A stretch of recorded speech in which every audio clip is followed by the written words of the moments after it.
Pate? Welcome to Pike Place Market, a market that has been running continuously for more than a year in the heart of the Emerald City, also known as Seattle.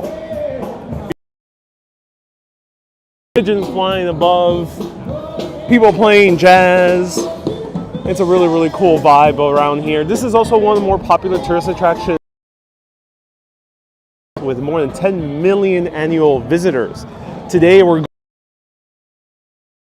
culinary adventure through. So join me. I'm Ariel. This is Urbanist.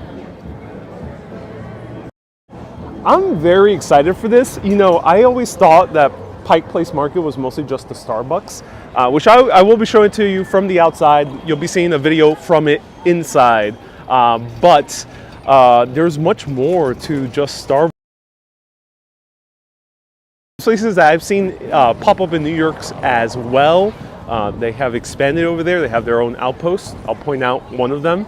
And also the fact that this market has had such a long history, dating back all the way to 1907, and has been running ever since continuously, hasn't stopped, which is very impressive for American standards. There's not that many places that have been running all the time for 100 years. And now I have no specific, but if you have any specific recommendations of what, let me know. I have maybe like 3 spots in mind, but if you have more, do let me know. Hey, Jason, nice to see you here. Welcome. So I'm allowed here, so I gotta mind the cars.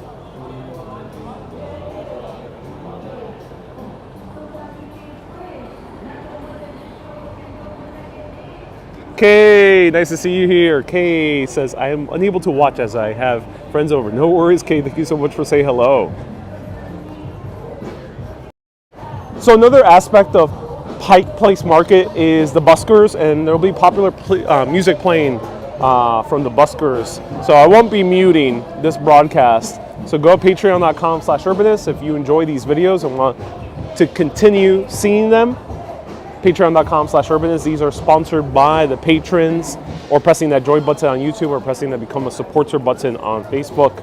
Sponsored by all of you, because after there's popular music playing, even if it's a cover by a random busker I see on the street, sometimes my videos are demonetized. So that's the way I can continue making videos. Patreon.com/urbanist. All right, let's step inside. Oh, we got the fish throwing.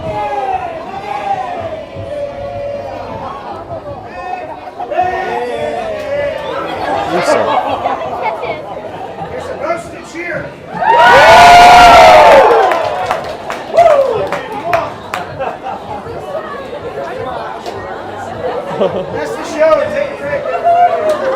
All right, we'll be back. They were throwing the fish. We'll see that soon.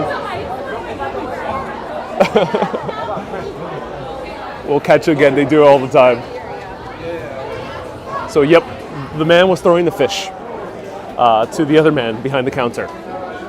The reason that even started ago, the guy going around every time someone ordered a salmon that was featured down from the behind the counter, pick up the salmon, go back, weigh it, and then cut it up into pieces and then sell it to the customer. They were like sick and tired of that. So they hired a guy to be, anyone order a big salmon, they would just throw it over. So that's the backstory. It became famous because it was featured in the Frasier episode. Here, right on the coast, and probably one of the more world, it is heavy on seafood.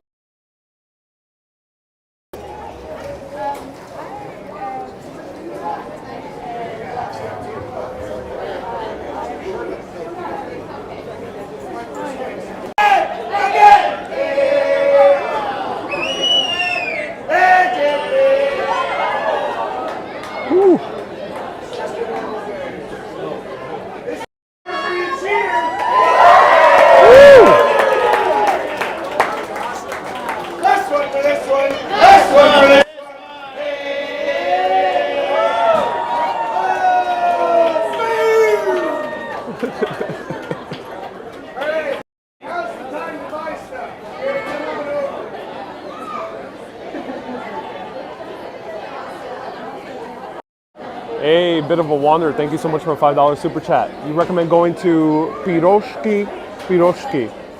One streamer to another. Hey, Bit of a Wander, cool, thank you so much. I'm glad you're also a streamer. It's worth the money and worth the stop. Okay, Piroshki. We'll check it out. Right outside is the locations from Sleepless in Seattle. Ooh, yes, we'll check that out. So, salmon be thrown. I think another salmon might be thrown.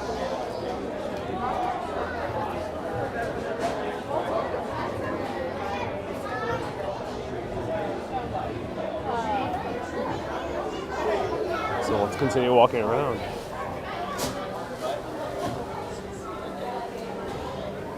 Wendy says there's some good sushi in Seattle. Ooh. Yeah, I mean there's this is both a farmer's market and also they sell checking that out. So it's one of the oldest continuously running farmers markets in all of the US. Unfortunately, New York tore down the Fulton Fish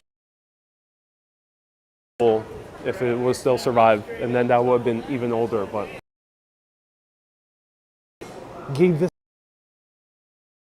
fish.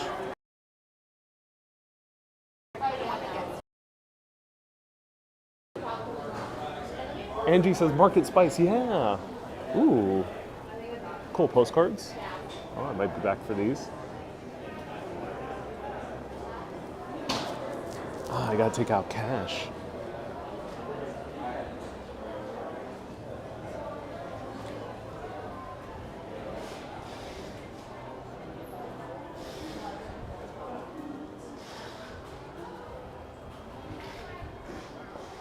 So there's a lot of like souvenir shops as well in here.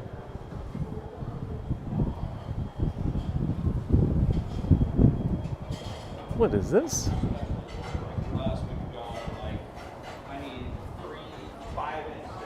Hey, Susu says, let's buy souvenirs. So since 1977, the unofficial mascot of Pike Place Market has been a pig called Rachel. It's based on a real pig that won some prize nearby. Usually she's in bronze, but this one's like a potted something to put plants in.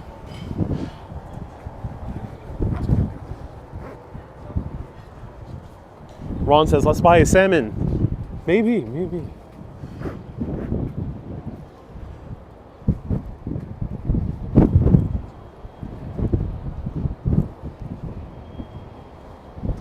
So here we see the waterfront.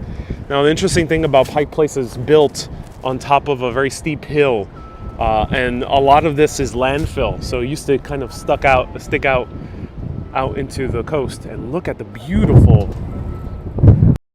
Wow, this is a view. Oh my God! And that a cruise ship. Oh, wow. Who wants to head over to Alaska? See the fjords.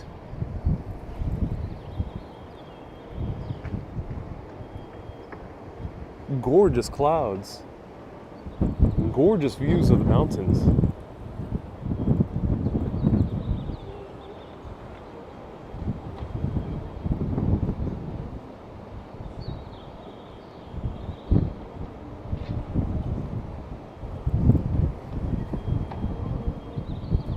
Here's the Ferris wheel that's also famous.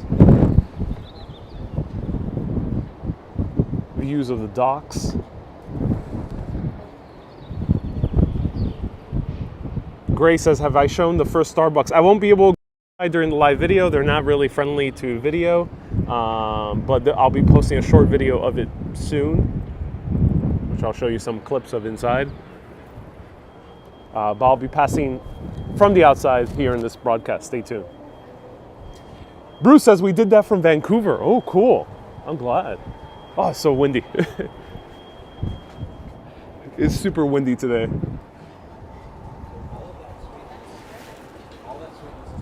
Janice says, welcome to my hometown. My pleasure, Janice. Happy to be here.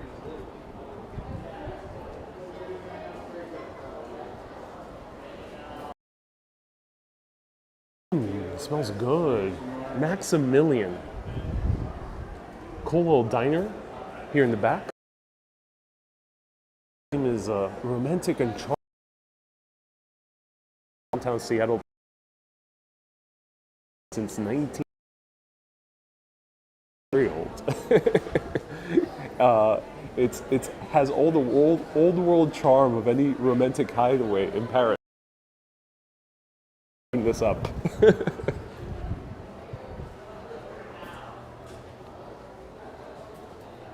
Oh, it is kind of, it is nice. It does have a Parisian vibe to it.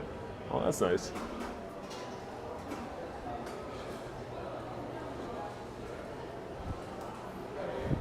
Susie says, show us the scene. Hello, Susan. Try Rachel's ginger beer and El Borracho. Ooh, interesting. I'll keep that in mind.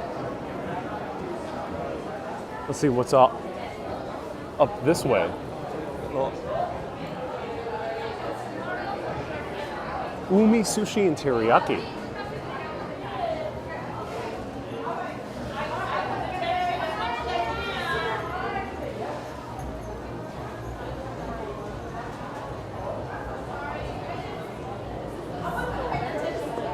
Okay, so we have a whole lot of places. We got donuts here, Daily Dozen. We have bagels. Seattle does bagels, apparently, like New York. We got samosas.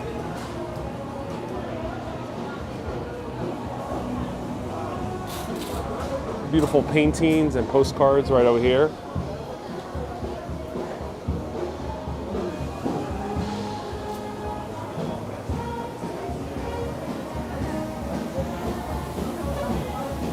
Mariscos Mexicanos. Ooh, cool. Mexican tacos. Seafood tacos. Sarah says, go check out the gum wall. Stay tuned.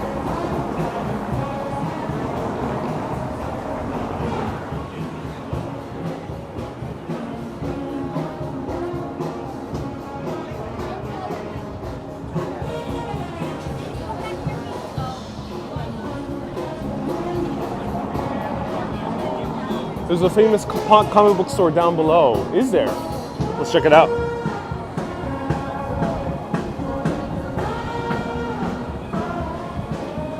What lays below?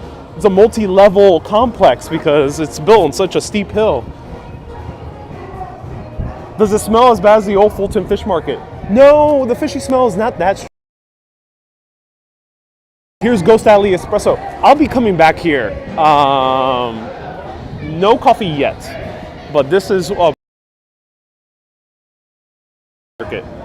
And they're closed? No, they're open. Okay, cool. They used to have a little cafe, but it seems now it's only a window. All right, I'll be back.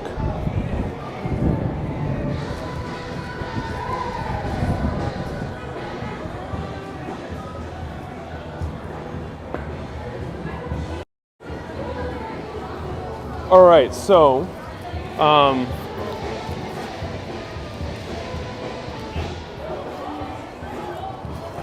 in order to cleanse my palate, I need to, for all the wonderful food that we're about to enjoy, and I will be stopping for food, but we're exploring to work up our appetite. But I gotta cleanse my palate by chewing some gum. My choice of gum is Trident, and no, I'm not sponsored by them, but it would be fun to be sponsored by a gum company. Trident, I like them. In order to cleanse that palate. Right before COVID, they cleaned it all up, says Sally. Oh, that's good to hear. It's good to hear that they restored it. The freeway used to run right next to the market. Yes, it did, Adam. So right below where I showed you, the waterfront used to be the massive Alaskan Way freeway. So yeah, it was quite a, I imagine quite an eyesore.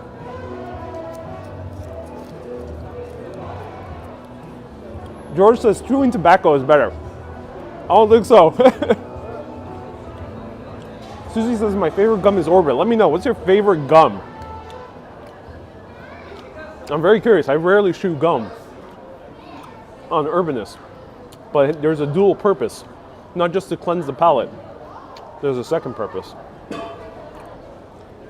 Maureen says, is it dinner time yet? Well, before we whet our appetites, let's maybe destroy our appetites a little bit by visiting probably one of the more grossly interesting landmarks of Seattle.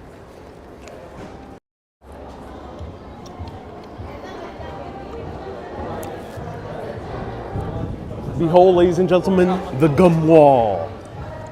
This is a place for many, many decades. People of all ages, from all walks of life, have been sticking their gum on the wall. And don't actually touch it because it's real gum, disposed by real people, with the real saliva, and a real host of bacteria, fungi, and other things in their mouths. Food particles, who knows? But yep, this is real.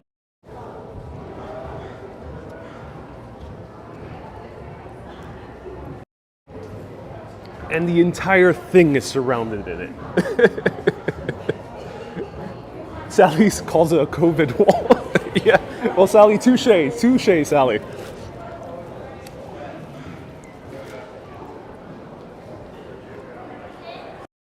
Now, there's a theater nearby, and according to the lore, little kids, when they would go to the theater before, they would just smack some gum. I assume theaters and other places weren't too kind to people chewing gum. So we stick some gum.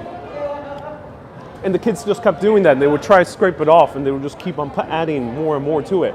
And then it started expanding to tourists and to other people in the city. And there was so much gum here by the late 90s, early 2000s. It started eroding the actual wall because of all the acids in our mouth. And they had to scrape all the gum off. But the tradition continues nonetheless. And people do interesting things with the gum. There's a bubble gum. People do little sculptures with the gum. Tom says, doesn't that upset your appetite? I think it does indeed. Is there a smell? Smells rather fruity. Smells like rather a mixture of spearmint, cherry, purple. You got a distinct smell of purple.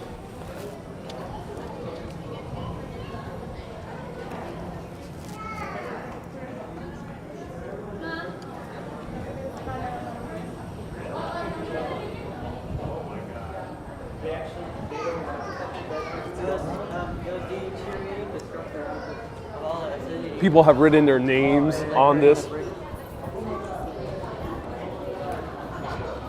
It's grossly interesting.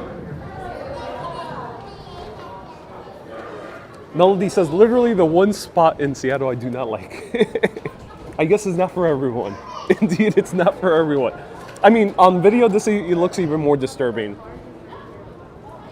Because on video, you can't quite tell what is happening here. If I were to show you this out of context, it would look rather odd.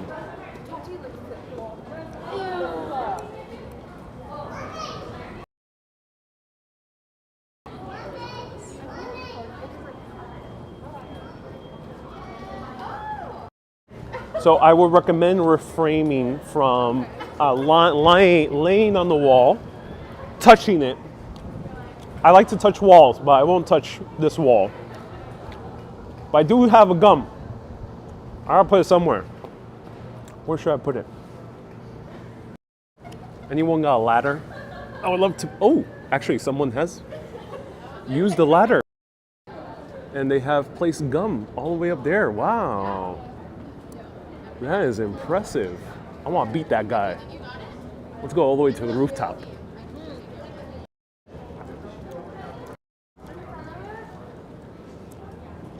Netrogino says if it moves, don't touch it.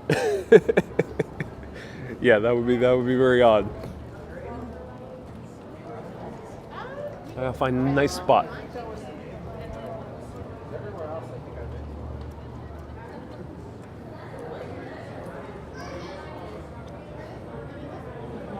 Here's the theater. It's an improv theater, and the ticket booth is also surrounded in gum. Look at that. Adam says, what's the highest you could reach? You know, I'm a little bit terrified to even touch the wall. So I'm gonna find a nice empty spot right over here.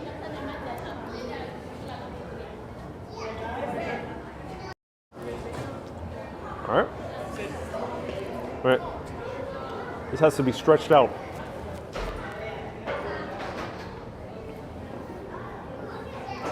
Trident doesn't look so pretty.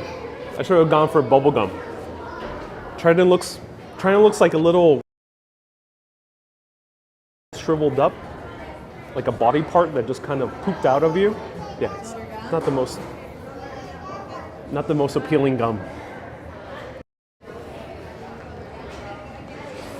All right, and there it is. Oh, nope.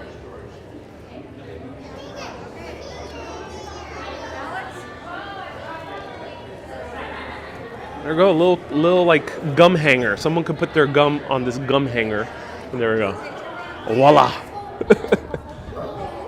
My mark has been made.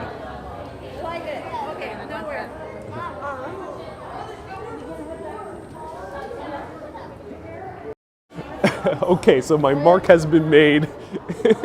And there's a TikTok meme where the voice, the sound, it's like people going to like a beautiful landmark. Like they go to like the Eiffel Tower, or they go to like the Empire State Building, some beautiful landmark, or it can even be something a little bit more mundane. And the sound is like, they go up to the landmark and I'm like, okay, all right, let's go.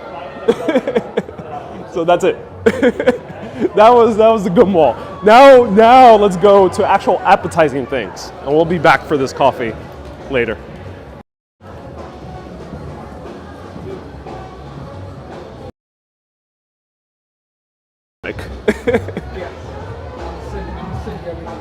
Do you have a little sanitizer bottle on me? I don't, but I will find some. Here's a little bronze pig, or very big. Ooh. We got another one. Are we?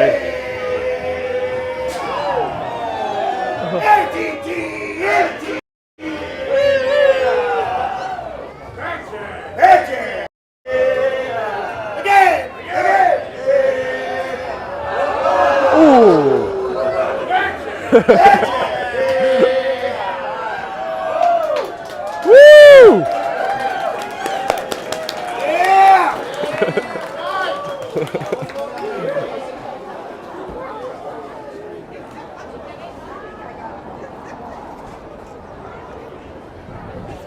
Okay, let's go.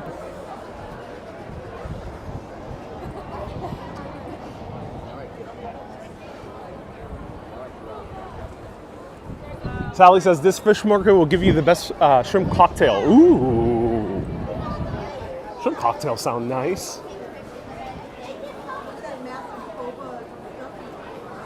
Bit of a Wonder says, I love walks like these. Oh yeah. Ooh, Pike Place Bakery. Let me know, Seattleites. What's the best bakery in the market? There's a few of them. What's the best one? Ooh, slow roasted wood fire barbecue. Oh, that smells so good.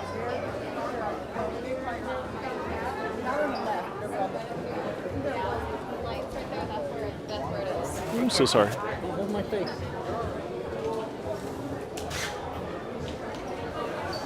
So there's also a huge flower market here as well. So Lydia recommends Le Panier. Okay. Le Panier. I think we'll do Le Panier. That's the most famous one. It's a bit of a wait, but it's the most famous one. Please, at Yule's Famous Sausage. Okay, Yule's Famous Sausage. We got Perushki. Okay. All right. Here we are. Three Girls Bakery says Zito. Go to the first Starbucks. I'll be showing it to you from the outside. Go on Facebook. In the inside. I don't think they sell cooked sausages here.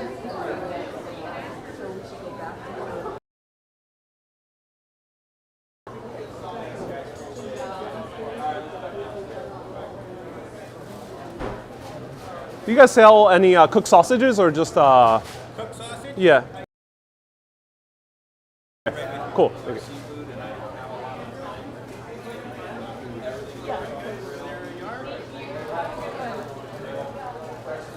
Yes. Limited menu. Oh, perfect. All right. That's what we offer. Great.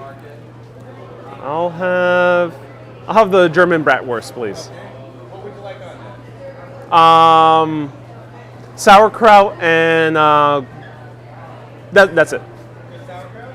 Actually, let me also get some stone ground mustard, and that's it. It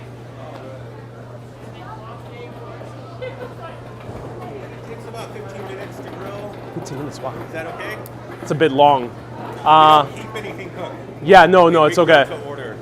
Okay, all right. Never mind. Thank you so much. Okay. Yeah. Thank you. And it was a bit of it was a bit of a long wait.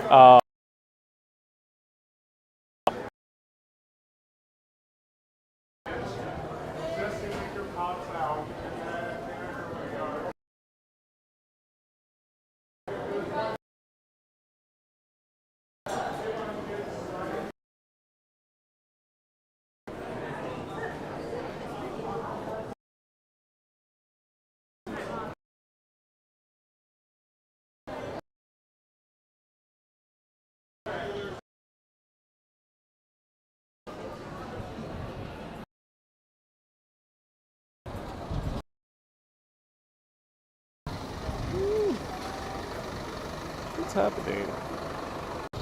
Here's a huge road. All right, let's go to our first stop. Oh,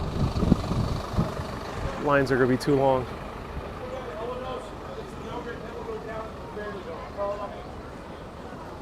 I hate cars. When I go to beautiful places like this, and this has happened a few times also in Europe, go to a beautiful place like this. It's fun to walk around, and then there's cars. I kind of hate it because you have to like mind the cars. And there's been talks to close down this roadway, but a few of the businesses actually require trucks. And I wonder why they don't close it and have it only open for the employees and the vendors.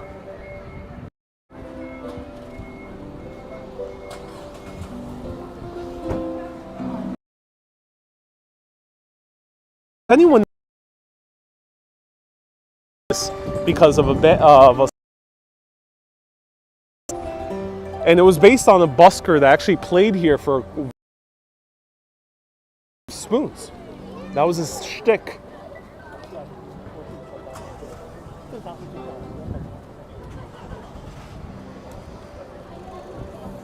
All right, here's our first stop. Let's wait online. Okay, our first stop is going to be Beecher's. Beecher's cheese. They're known for one of the best mac and cheeses, apparently. So let's try it out. Lydia says, it's cool that you're showing my town. And someone said, try throwing a fish. I don't think they do the fish throwing for tourists anymore. It's only for the fishermen. I think it's because of COVID.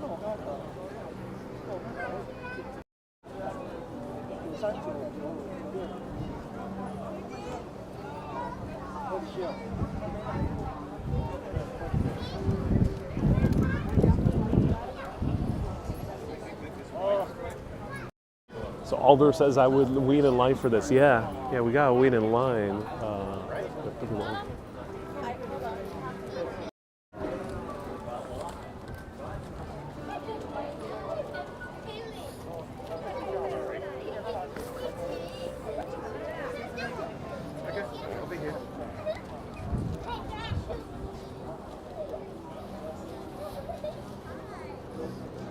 Hello, Energomoelos, welcome. Bit of a wander, nice to see you here. If you go really early, no line. Yeah. I think the best time to come to the market is like before 10 a.m. That's where you'll encounter a lot of these food places without any line. Lydia says, grab some Beecher's cheese wedge for later. It's so delicious. Ooh, yeah, that'd be really cool.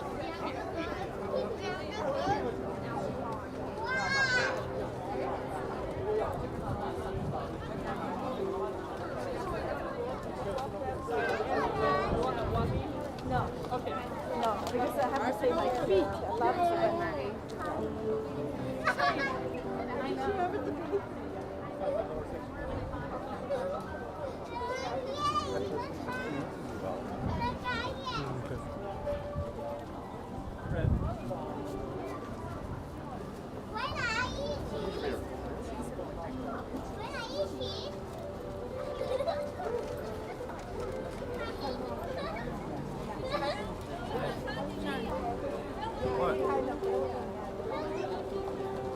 It's different to just buy it.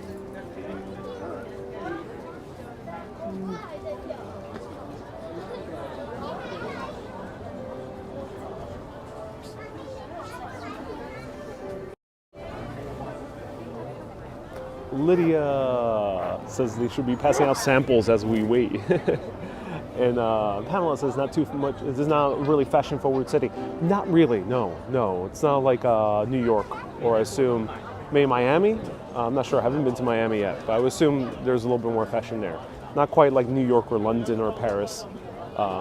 Food blogger Mikey Chen lived in Seattle for many years.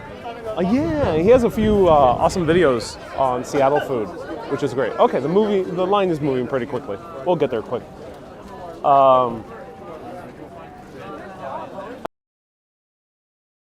It wasn't 3 hours and a half away. It's too bad. Says Sally, you could have come to wine country. Oh, it's cool, yeah. Have you ever visited Greece? Says Just a Kid. Scroll back. Lots of Greece videos. Was there for a whole 2 weeks. Felt a lot longer, but I did a whole lot of videos. Pamela says versus Europe, which is cold weather. I mean, here it's very cold. It's very windy today. It's about 53 degrees Fahrenheit, but because of the wind, it feels a lot colder. And Captain Time says, Seattle's so laid back. I love the vibe. Yeah, it is a cool vibe. It is a little bit more laid back than New York is. And it's not as self-conscious as a LA can be as well. Ron says Mikey Chen has a restaurant here. Really? Oh, interesting. So Beecher's cheese is actually in New York City. They were popular for a while in New York City, but they kind of lost a little bit of that allure. But here it seems to still be one of the best cheese shops. BBH says, when will you be in Australia? Whenever it opens up. Australia has heavy restrictions. I won't go until they release restrictions. I'd rather not film live videos with wearing a mask. Especially outdoors. Would not want to do it. Lydia says we're the polar opposite of LA, yeah. Still on the road, says George.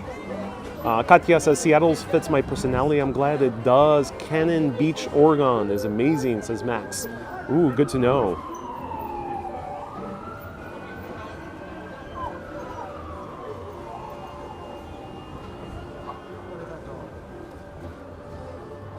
Alexander says it feels like a farmer town. Not quite. It's a big city. And it's very tech industry oriented. So the biggest employers here by far are Amazon, Microsoft, and Starbucks as well with their headquarters. And there's a few other companies. Boeing is nearby. So they're gigantic employers.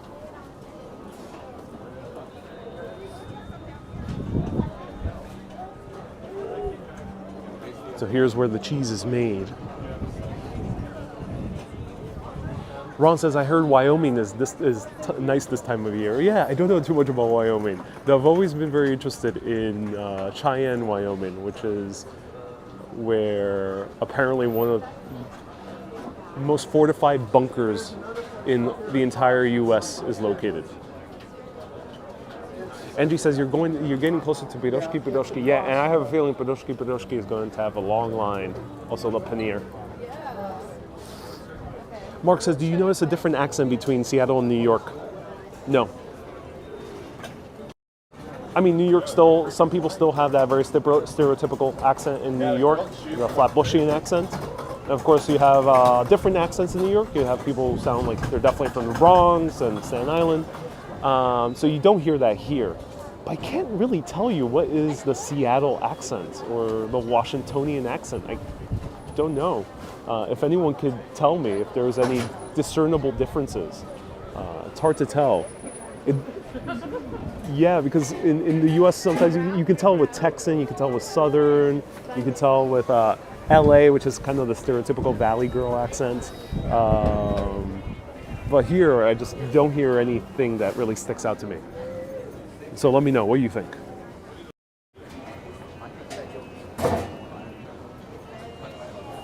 Zito says Starbucks is going. Oh yeah, no worries. Zito says Starbucks is going union. Ooh, that's interesting development. All right. Ooh, they have a lasagna cheese curd. Wow, they have a mac and cheese. Ooh, mac and cheese it is.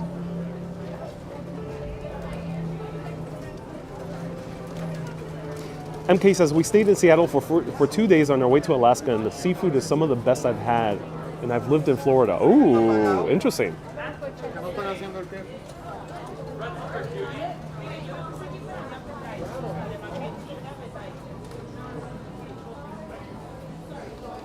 Hi, small mac and cheese, please.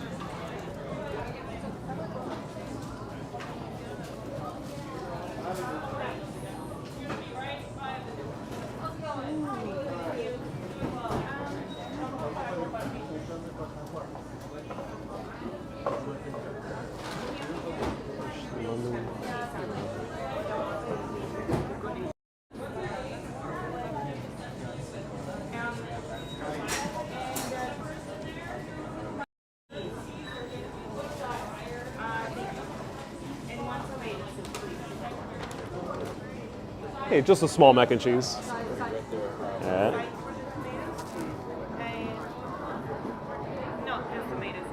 What time do you guys close?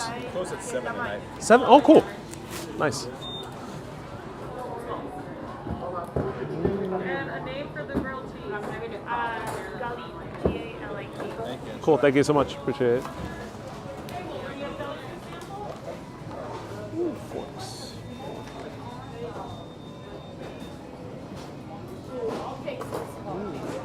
Smoked as well. Would you like a sample of that? Can I try a sample? Yes. Yeah, awesome. All right, let's try this out.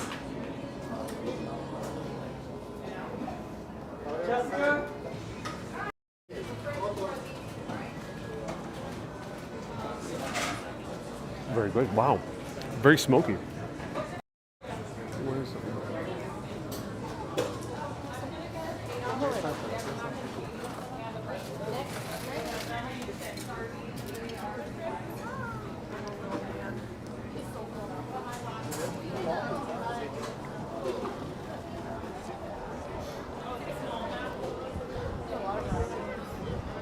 So super smoky cheese.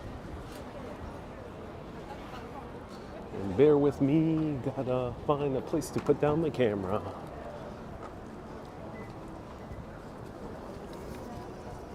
Right here.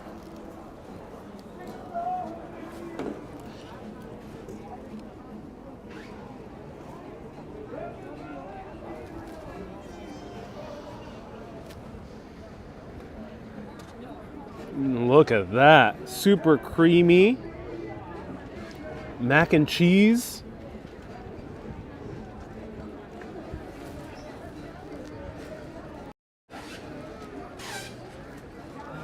Zito says, take my money. I love cheese. I'm so glad you do, Zito. That's awesome to hear. Go to Gem Heaven, says Kathy. Where is Gem Heaven? Let's try out Beecher's mac and cheese, the most famous mac and cheese of Seattle. Ooh, smells cheesy.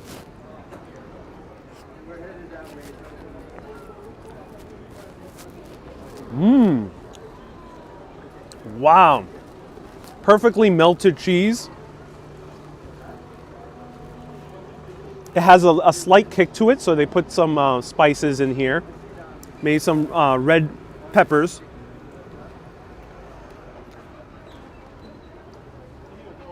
Red chili, I mean.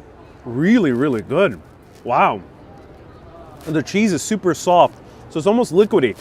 Almost tastes in a similar consistency as you would have with a pasta carbonara.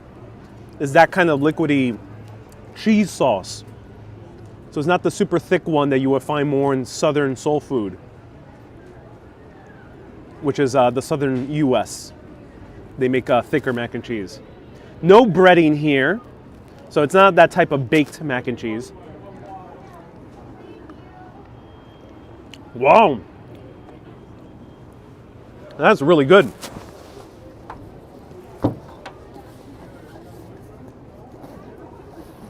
Do you pick what you want, or is this standard flavor thing? It says Veronica. Yes, they have a variety. They had grilled cheese sandwiches. I gotta use my bigger tripod so I can be better aligned. Lydia says the Seattle freeze is a myth, saying that Seattleites are a bit closed.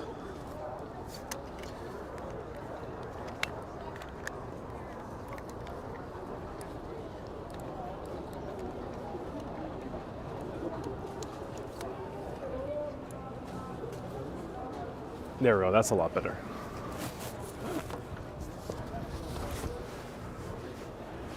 Maddie says, kind of a myth. All right, Seattleites, let me know if the Seattle freeze is real or not.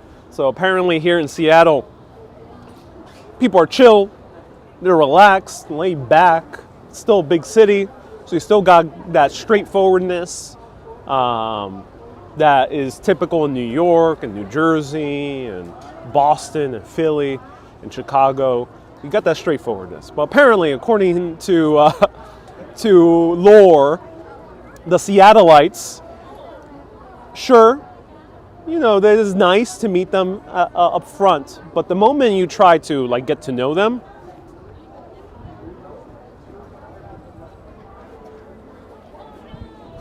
they freeze up. Apparently that's the case. I'm not sure. I haven't encountered that yet. I know that's like normal in like French, Parisian culture, is people getting all kind of like, oh, no, we're chatting too much. I'm gonna have a little bit more of this mac and cheese. It's so delicious. The theme from New York, New Jersey, and Connecticut, I find that Seattleites are very passive aggressive, says Sally. You know, I haven't encountered, Seattle has been a very nice place thus far. I do feel, it doesn't feel friendly and warm like Ireland for sure, or like northern England, or like Mexico. It doesn't have that warmth, but they're friendly. It's similar to New York in my opinion.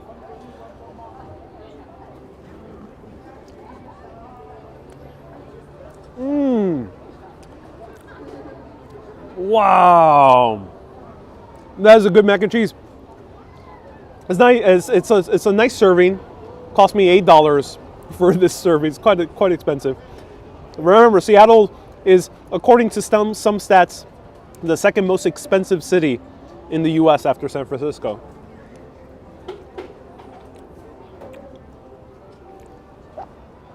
Delicious. Highly recommend Beecher's. They're also in New York, but for some reason here it tastes better. Maybe they use more local cheeses here. The cheese curds are also great here, says Mehdi. They have a lasagna. I'm so excited to try that out. MK says, the funniest homeless sign I saw in Seattle was a guy holding up a sign saying, looking for a sugar mama. I can imagine, yeah. I mean, at least he's honest. Seattle people are always wet, says Max. How was your ferry ride back yesterday? I loved it, and I did see the mountain ranges. Yeah. Visiting Seattle is on my bucket list, so this is a treat. Yeah, I'm so glad that's the case. All right, let's continue on. La Piniere has almost no line, so let me have a few more bites of this, and let's go to La Piniere.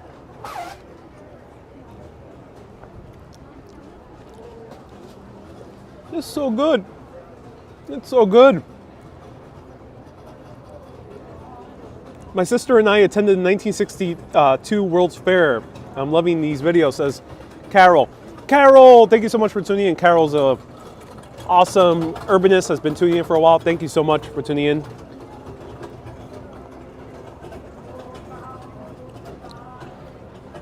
I can't stop eating this. It's so good. I haven't had a good mac and cheese in a while. And it's not making my lactose intolerance go up. Wow. Blown away. Okay. A lot of other places have a lot now to live up to. So let's continue walking around here through Seattle's beautiful market. Looks like macaroni pasta with cheese. Yes, Mira. Basically it is. This is a cheese sauce. I think they use cream. I'm not 100% sure if Beecher's does. But usually mac and cheese involves some type of cream or milk. Let's continue.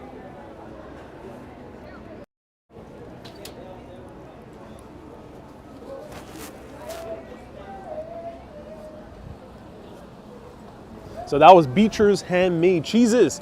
Highly recommend it. Let's go to La Panier and then Piroshki. Well, Piroshki is more savory. Let's go to Piroshki first. Ooh, no line at Piroshki. Ooh, we are in luck.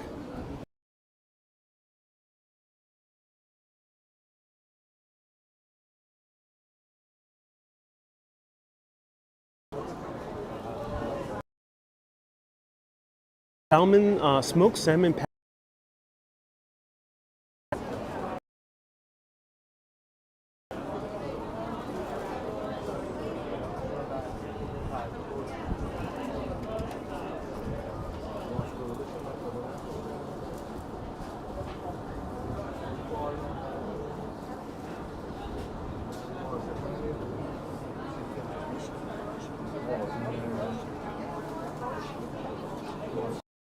Ron says, can you confirm nor deny that Seattle oregano is any good? I can neither confirm nor deny that it is very powerful. And I can neither confirm nor deny that you will, if you are a newbie, do watch out. Do watch out.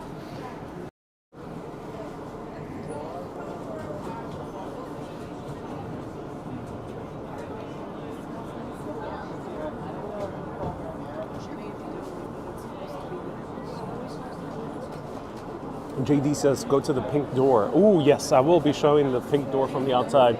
I'm very tempted to go. Stay tuned. There's a speakeasy restaurant here, ladies and gentlemen. I'll point it out. There's also, right next to it, there is a very cool ghost story. I'll point it out too.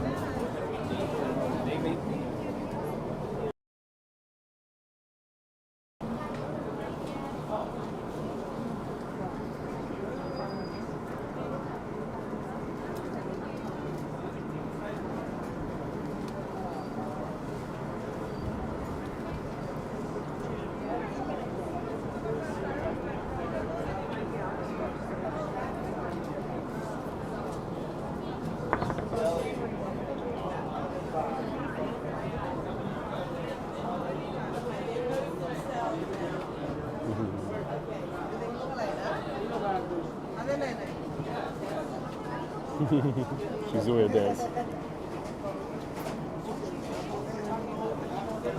That's funny.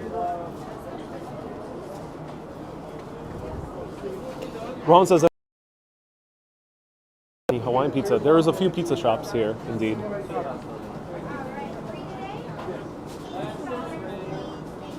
AAP says something fishy about the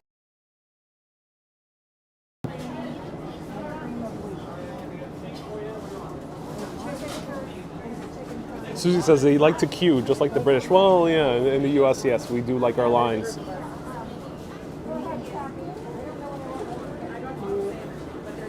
Inspire Lights has such a fond wonder. Lila says you shouldn't stop eating after $8.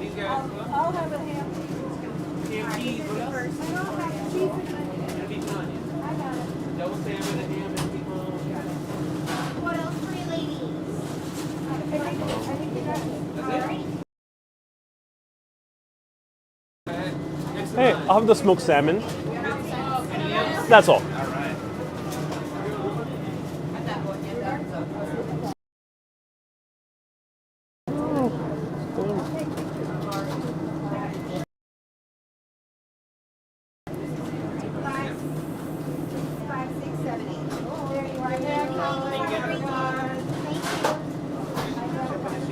Hi. $50, please. Thank you. Can I get the beef and cheese? Bacon, egg, and cheese. Bacon, egg, cheese, whatever. Thank you so much. I appreciate it. There we go.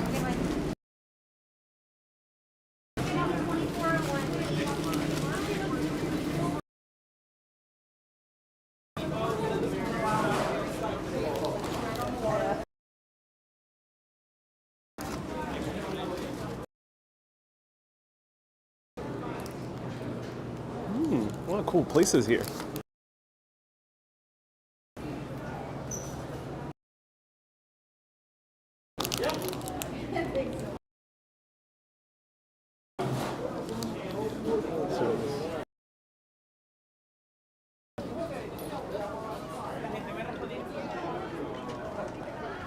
Let's go to Le Panier.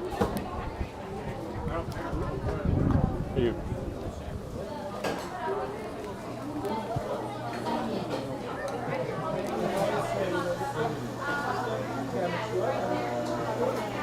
Paul says, I'm glad you're enjoying my my hometown. Yeah, I'm really enjoying Seattle. Really great place. I'm really blown away. Today's mostly the market, but tomorrow and the day after, you'll be seeing neighborhoods. You'll be seeing more of the city.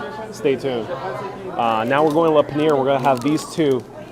This followed by a pastry from Le Panier, which is one of the more famous bakeries. And I think they were here since the 1970s, around the same time as Starbucks. If anyone can confirm, do let me know.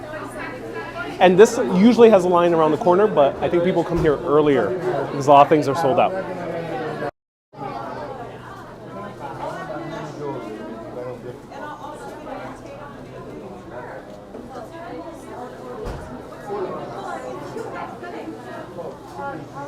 Charmy says, "Ugh, Ariel waiting in line again." Yeah, this is live. It's not either you have to watch a vlog where one cuts out all the waiting parts, or sometimes I organize with all the vendors beforehand, but didn't quite have the time to get everyone organized to pop into these shops.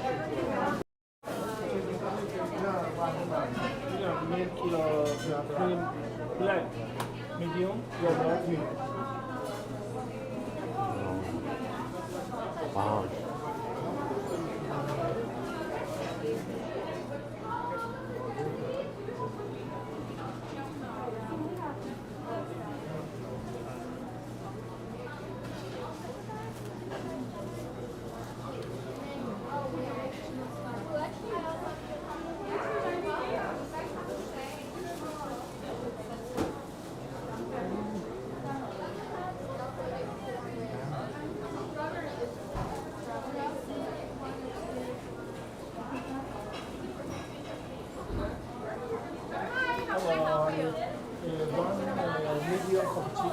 Are you guys gonna order any food today? No.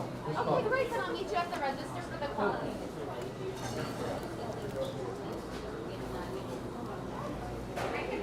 Have you been home yet? Yes, I'll have the apricot croissant, please.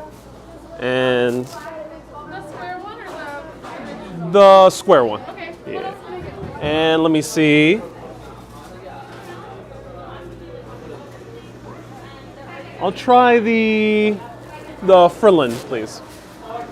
And that's it. One for you? This one? Yeah, Okay, anything else? that's all. Alright, I'll meet you at the register.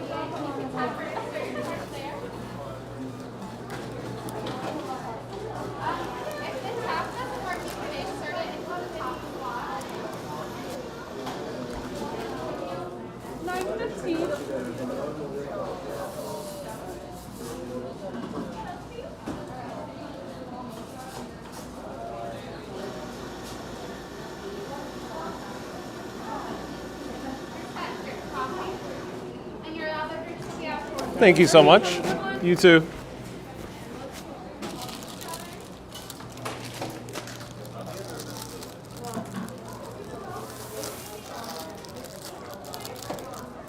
All right, now let's go back and sit.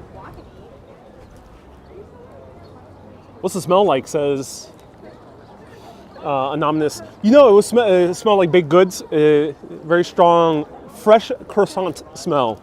So it did not smell like a low-end bakery. It smells like they were using some good butter. Can we see the city? Says Mysterious. No, Mysterious. This is only food. I only show on my show me eating. That's it. No more cities. No more walking around. No more public transportation, ferries. Forget that. No more attractions, skyscrapers, architecture, history. No. All cities. All eating. That's it. That's it. I'm done. Doing all eating now. I'm joking around. Yes, you'll see the city. Stay tuned tomorrow and Sundays when you'll see more of the city. Today we're sticking more to the market. But first, we got to Piroshki. I'm pronouncing that maybe a little bit too Russian. I'm not sure how the Seattleites pronounce it. But this is a salmon pate. It's a pastry, savory, in the shape of a salmon. What's that pate? Let's try it out. Piroshki. Hailing from the motherland.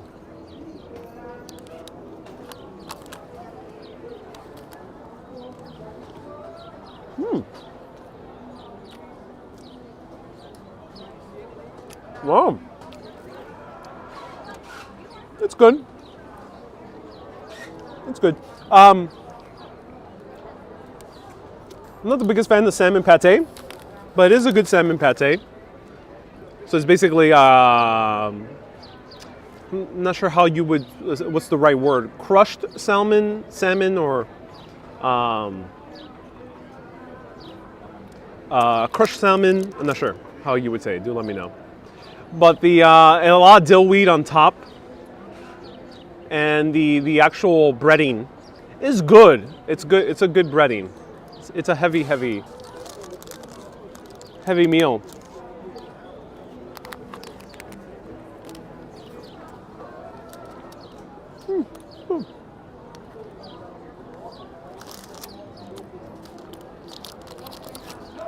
It's good. Doesn't scream at me, but it's good.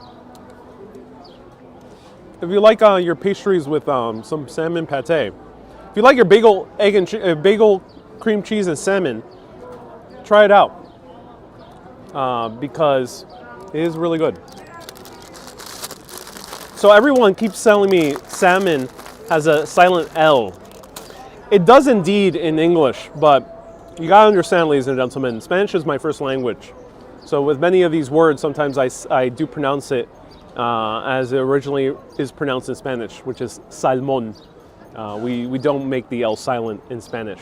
So yes, I do understand, but sometimes I'm just gonna stick to the way I like to pronounce things. Beecher's grilled cheese before you go is a must, says Gray. I might be back. All right, let's try the paneer. Le paneer. Let's try it out. I'm excited for Le Paneer. Ron says, I too pronounce it with the L. Yes, let me know in your local area. In Spanish, it's normal to pronounce it with the L. Some English-speaking areas I know pronounce it with the L as well. So let's try it out. I really love these little treats. This is a croissant, apricot croissant with it's like basically a cheese Danish with apricot.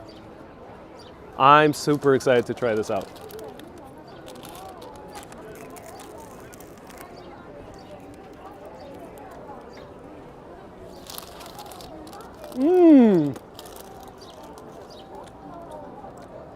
It hits you. Oh my God.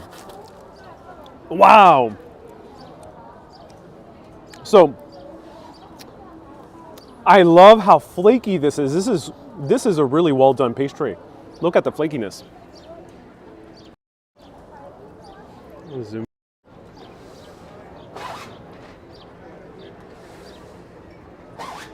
Look at that flakiness.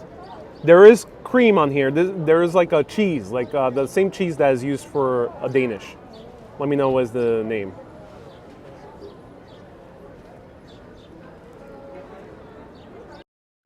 Oh wow, this is a well-made pastry. Let's take a bite of this apricot.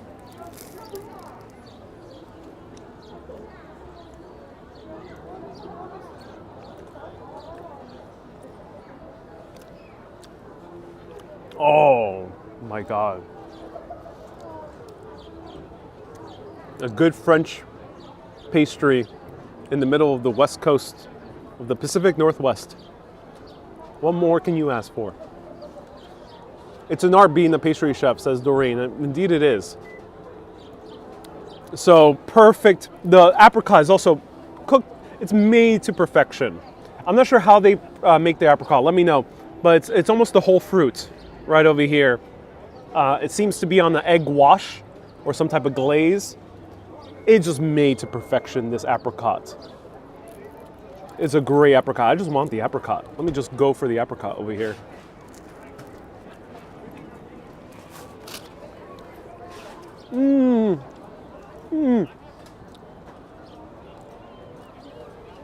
So juicy. Wow. So juicy biting into that apricot. Don says, water, please. You need a tea like a London fog with that, says Alder. I've seen a lot of London fogs all around Seattle. It's a popular tea drink here. I know it's somewhat known in London, in the UK, but I'm kind of shocked because in New York City, we barely have tea drinks. Of course, you can buy tea at any coffee shops, but it's not like prominent. So yeah, do let me know about the London fog. I see it everywhere in the menus right next to the coffee. So really good pastry. I do recommend it. Now let's try the second part.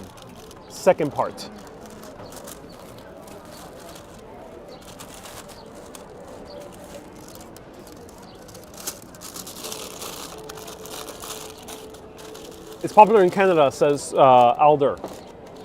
London fog, interesting. Lorraine says, what is the London fog? I don't know for sure. I'm assuming it's black tea with milk. But let me know if it's something else. Alder says with vanilla as well. Okay. So here we have, I forgot the name. What was the name of this again? But this kind of looks like a financier. Also kind of looks like a Madeleine, like a huge Madeleine. So let's try it out. These treats are very famous in France. It's not pound cake, no. It might kind of look like pound cake, but no, it's not pound cake. It looks like a gigantic Madeleine. Ooh, it's hard. Hard exterior.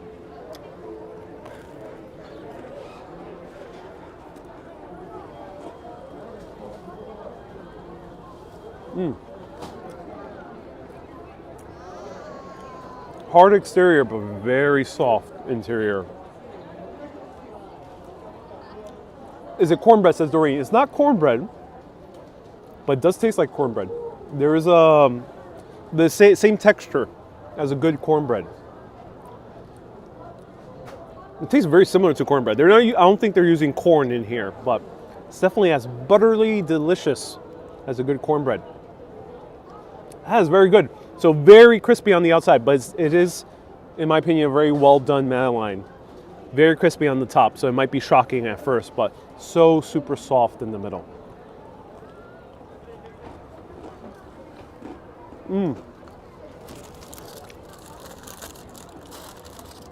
That's good. I'm going to save the rest for later because, okay, I'll put this to a vote. I'm still a bit hungry. I can finish eating these. The cool thing about pastries is that they keep. So I can put this in my bag and try find one or two awesome more places to show you. Vote now or forever hold your peace. I'm still a bit hungry. Let's go to the Chinese grub. Yes, we can go to the Chinese bakery, which is also well known right over here. Susie says it just sounds like you. What are you talking about? Butterly delicious? Ariel, I think you're still in Europe with these pastries. What is Seattle known for? It's seafood, yeah. We'll find seafood. Janet says, we know your stomach best. Indeed. I gotta drink some water first. Kel's Irish Pub. I won't go inside the pub, but I will show it to you from the outside. It has a cool story. Finish the mac and cheese, says Susie. That is already long and done. Maddie says one more. Okay, everyone. This is going in the bag for later because we are moving on to new food prospects. Are the snacks expensive? Yes, they are, Alex. Pretty expensive here in Seattle. I think London, it's probably on par with London. Pretty much same price as New York as well. Yeah. Get some fish and chips. Okay. So do let me know, Seattleites. Angie says, is the chowder place still there? In Post Alley. Okay, so we'll go to Post Alley because I do have to find some great fish. This salmon pate didn't cut it for me. I can see why people like it. Didn't cut it for me. Eileen says, wow, money, money, money. Yes. I ended up spending I think $9 here. So it was nice price. Beecher's was $8 for the mac and cheese. This was like $8, $7? Quite expensive. Adam says, salmon is my favorite fish. I do love salmon. I just don't like it in pate format. I like it more cooked. Or smoked salmon on a bagel.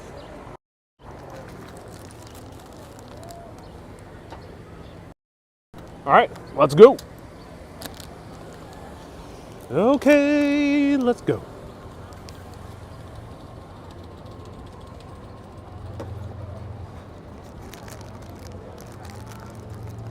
Alder says it's not bad for that. Yeah, well, I mean, after traveling to Europe, you start realizing the U.S. is indeed more expensive than certain places in Europe, like Italy, Greece. France is inexpensive for, especially for baked goods.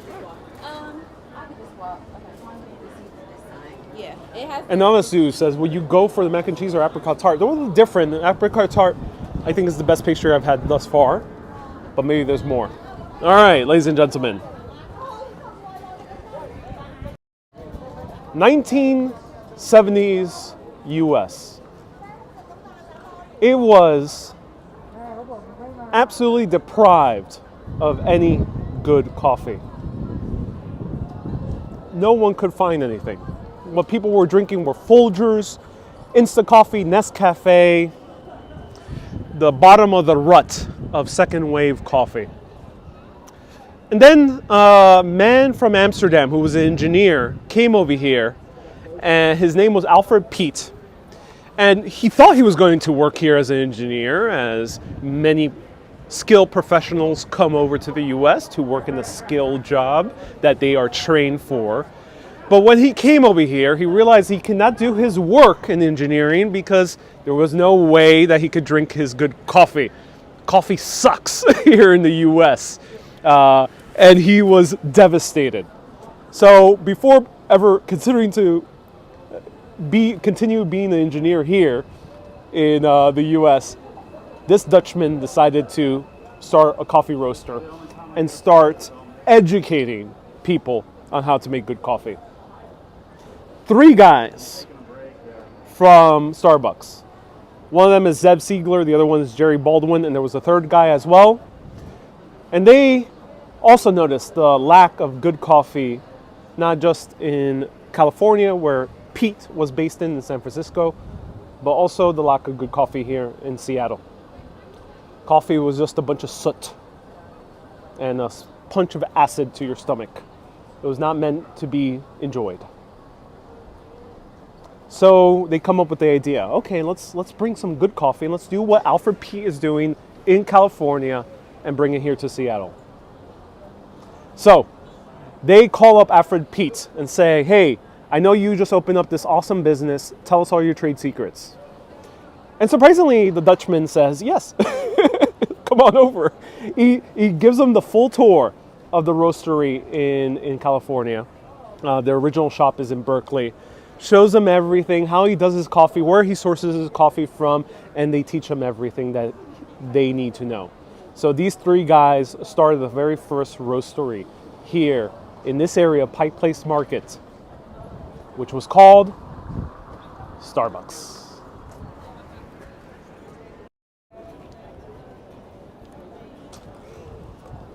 But the story does not end there.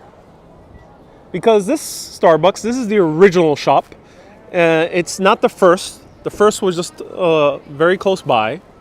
So this is technically the second shop.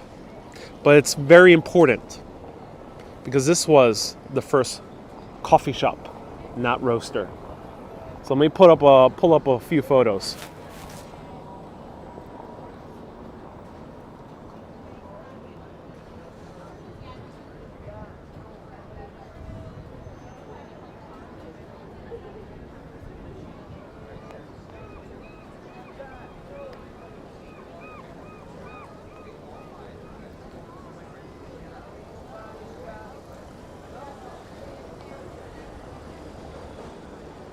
So here's Alfred Pete, the Dutchman who was really one of the first people to really bring good coffee to the west coast of the US. And he had a very big impact. I'll tell you a little bit more about him soon, aside from training the initial Starbucks guys. But this is the original shop, and the original shop looked like this. It was a coffee roaster where they sold coffee beans, just like Puerto Rico in New York City, very famous coffee roaster. That's what they did. They were not a place to buy drinks. But then this guy came. He was a scrappy entrepreneur hailing from New York City, growing up in some of the worst neighborhoods in Fort Greene, Brooklyn. A dad who got fired from his job after he ended up having an accident. He was fired that same day, and they were in very terrible economic circumstances throughout most of his childhood. He really got into marketing. So he decided to come over here to Seattle, and when he visited the Starbucks roastery, he had a sample from one of these guys.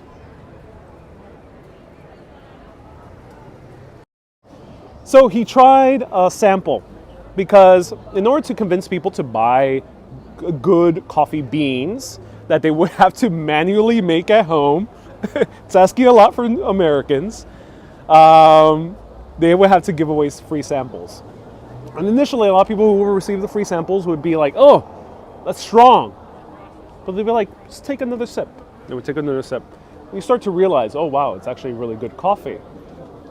People didn't know that coffee could taste good.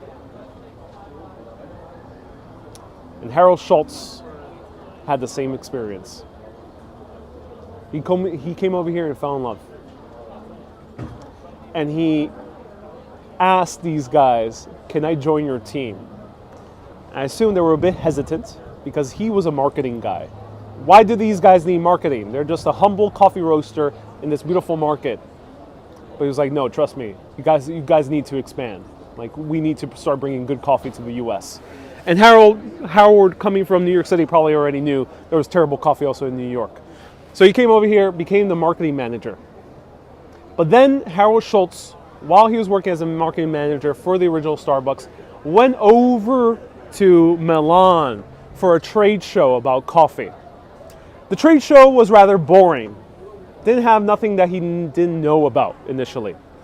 But what he did find was the cafes of Milan, which I've shown you a few, especially in Rome. Rome also had great cafes. And when he went to those cafes in Milan and nearby Verona as well, he was blown away. The people greeted him when he walked into the door like if he was a regular customer. They got his name when he ordered the drink. People were drinking, conversing in the Starbucks. Normally, it was a place where people would get together.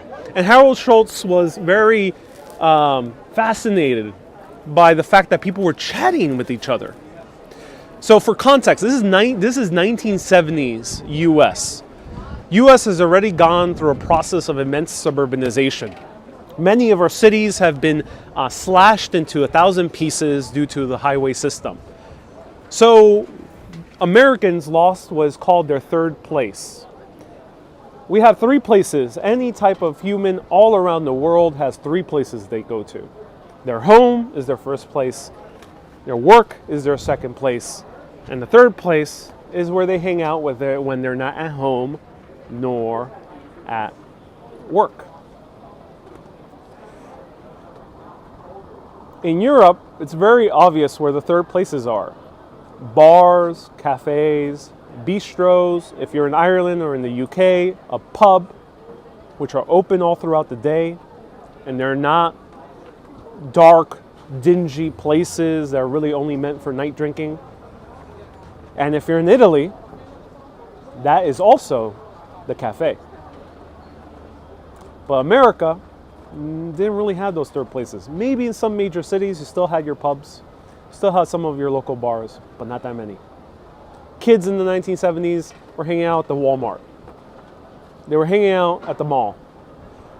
But they are not the same quality of a third place. So the local McDonald's, not quite the same of a quality of a third place as the cafes in Italy. So Howard Schultz was blown away. He asked the barista behind the counter, he's like, do all these people know each other? And it was like, yeah, some of them do, but not all of them. Like, people come here and they get to meet each other. And he wanted to do this here in the US. So he convinced the three guys who own Starbucks, hey, we need to start selling drinks. We need to start having tables. We need to start selling espresso drinks. Not just pour-overs, not just batch brews, but we have to start selling espresso drinks. Lattes with that beautiful frothy milk. And the three guys, Zev and Jerry and the other guy were like, nah. Howard, it's too much. We want to become like a McDonald's. We don't want to do this. But luckily, Alfred Pete wanted to retire. Remember the Dutchman? The Dutchman wanted to retire. And he told Zev, Jerry, and do let me know who the third guy is. So sorry, I forgot the third guy's name. They told the three Starbucks guys, hey, would you want to take over my business? And they were really hyped. Yes, they did. So they took over Pete's Coffee in California. And they said, hey, Howard, if you can come up with a few millions, we'll sell you Starbucks. And you can open up your crazy coffee shop idea, which already was working because Howard, right when they said no, he started a coffee shop chain called Il Giornale here in Seattle. And it was a hit. It was the proto-Starbucks. But he knew how Starbucks had already had the fame, they already had the good roasters, they already had the infrastructure, and they already had the notoriety here in Seattle. So he wanted to buy Starbucks. And he did. And that's where he turned this original shop, which started as a coffee roaster, into the very first coffee shop with Starbucks. And they started selling lattes, cappuccinos, macchiatos, and all types of latte drinks. Later on to expand to frappuccinos and all types of different caramel macchiatos, all different types of drinks. Ended up becoming a global empire. He turned this tiny little shop into a multi-billion-dollar empire. Started right here. And I am very grateful for Starbucks because Starbucks unleashed the third wave of coffee. So first wave is coffee spreading throughout Europe when those beans started coming over from the Middle East and the parts of Africa like Ethiopia into Europe, and they started opening up cafes. Second wave was guys like these, Alfred Pete and then Starbucks, bringing good coffee to the masses. Third wave is now Stumptown, Blue Bottle, and many other cafes here. There's a Cafe Vita here. There's a few other famous cafes here. Third wave was specialty coffee, really well done coffee. If it weren't for them, we would not have extremely good coffee in New York, Seattle, California, London. We would not have good coffee. Most of Europe was okay, just those other areas.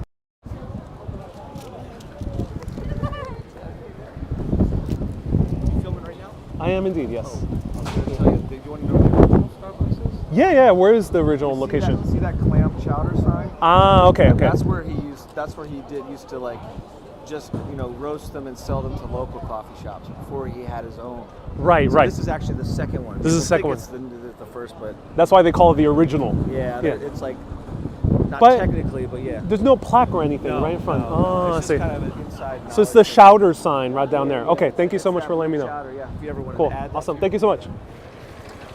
So yes, as the guy confirmed, thank you so much. Random guy in the street. This is the Chowder sign down there. So I'm gonna peek into I'm gonna show it to you from the outside. In video, usually there's a long line. And they would not like live video, unfortunately. So someone asked, where did the name come from? So the name is an obvious allusion to Starbuck from Moby Dick. But according to Zeb Ziegler in a few interviews, the original founders, he said that they didn't really reference Moby Dick. They just thought that Starbucks was a cool name. And this is the original logo with the mermaid. Of course, the mermaid since then has been simplified.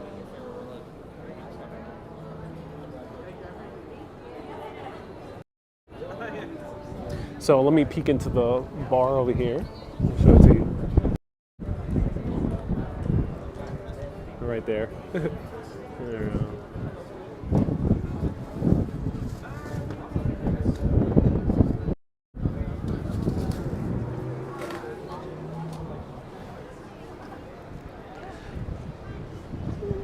So I told you that Starbucks is a global empire. All those countries in green, in Starbucks green, is where Starbucks is located. Canada, Mexico, Spain, basically all of Europe, and China is their biggest market. So as I mentioned, European countries like Italy, Scandinavia, like Finland as well, Nordic countries, Spain, France, they already had good coffee. Turkey had good coffee. Parts of Africa, they already had good coffee. Where coffee really suffered, as I mentioned, was the US, Canada, UK, but also China. China never had a coffee culture. They had a strictly tea culture. But because of Starbucks, it has become a super gigantic multi-billion-dollar industry. Not just off Starbucks, but other cafes. And now the Chinese are growing their own coffee and roasting it. So you can sometimes find Chinese coffees. And apparently they're doing it at better quality every single year. So I'll be very curious to go to Shanghai one day and check out their coffee scene. Japan was another place that really didn't need too much help. Japan had their own coffee culture.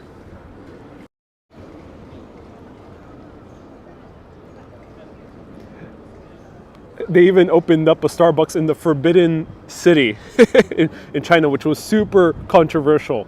It's like almost opening up a Starbucks in the middle of the White House.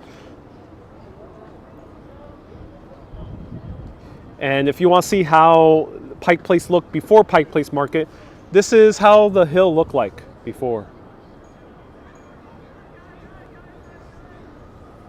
And this is how it rapidly grew back in the 90s all the way to 2000s. But unfortunately, it grew so rapidly that by the 2000s, there were too many Starbuckses. They were bleeding money. There was a global recession. Thousands upon thousands of people all around the US were losing their jobs, as we saw with the crash of the big banks in New York City, for example. So Starbucks was really suffering. And I remember at some point going into a Starbucks back in like 2005, 2006 or something like that. I went to a Starbucks in Astor Place, and I went to a Starbucks in Astor Place, sat by the window, and I would look across from the street at the window, I would see another Starbucks. There was that many Starbuckses. So one day they closed all the Starbuckses at once, decided to retrain all the baristas because they were doing a very bad job. And they changed a lot of the stores because the stores used to sell books, DVDs, music, CDs, a bunch of random things that were irrelevant to coffee. And then later on, they closed more than 600 stores in the US alone in order to downsize. And that's how Howard Schultz ended up saving the company back in the early 2000s. If it weren't for him coming back as CEO, probably would not have been a big company anymore. It might have gone the way of Subway or other really relevant. So let's continue walking around over here.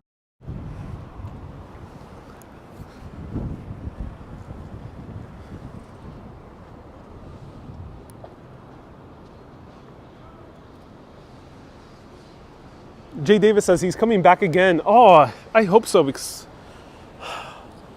as I mentioned, I appreciate Starbucks because of what's done, but the coffee's really not that good. anymore. It used to be better. It really has gone downhill. Like this, like really downhill. However, I did have the coffee yesterday here at Starbucks, which I'll be posting a short video on Facebook, Urbanist Live, or on TikTok, Ariel Vieira. And it's a bit better in this original Starbucks. All right, let's go to Post Alley. Here's the hill. Those clouds, yeah, cool clouds.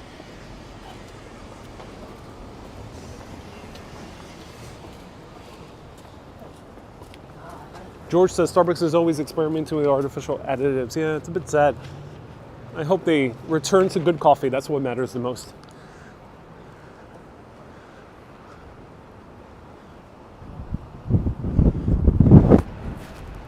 What is this? A random sidewalk bench made into the piping or the railing. I don't think these are pipes. The railing and a slab of wood. The little backside. All right, let's try out this bench. Let's go for a bench test. How much can you bench? Let me know. How much can you bench? Let's do this bench test here at this very steep hill heading to First Avenue.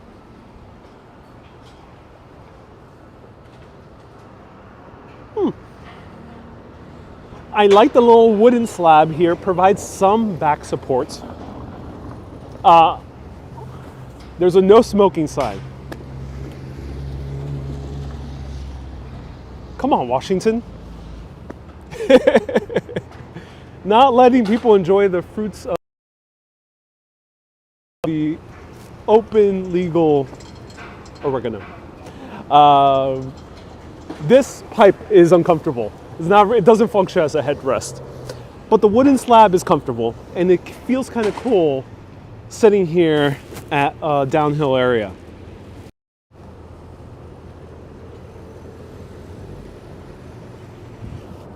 So there is no bird poo. This is nice, and no human poo. You might find more human poo a little bit after in 3rd Avenue. No human poo, which is nice, and it has a good view. And it feels like kind of cozy. It's a nice place to kind of just wave hello to people. Jay Davis says, even outside, yeah. So, I give this bench no smoking. That's a little bit, few points off. These some gum decorations, says Alex. Keep the gum to the gum wall. I give this a good score of 7.2.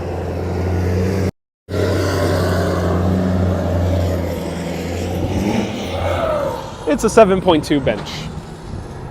Bonus points for creativity. But no smoking, ladies and gentlemen. Don't even dare to smoke.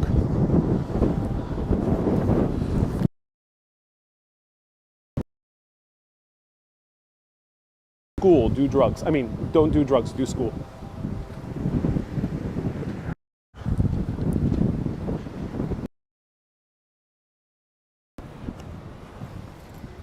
Hey, Juan, nice to see you here.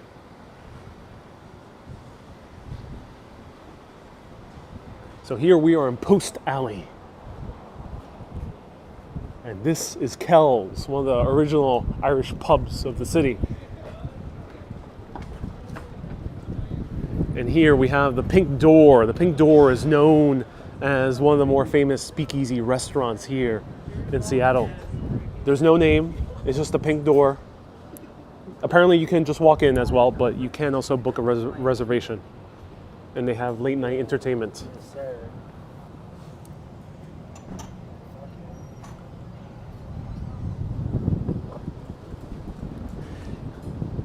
Judah says it looks like more like peach. It does indeed, Judah, yes. It does look like peach. It doesn't look too pink to me, yeah, you're right.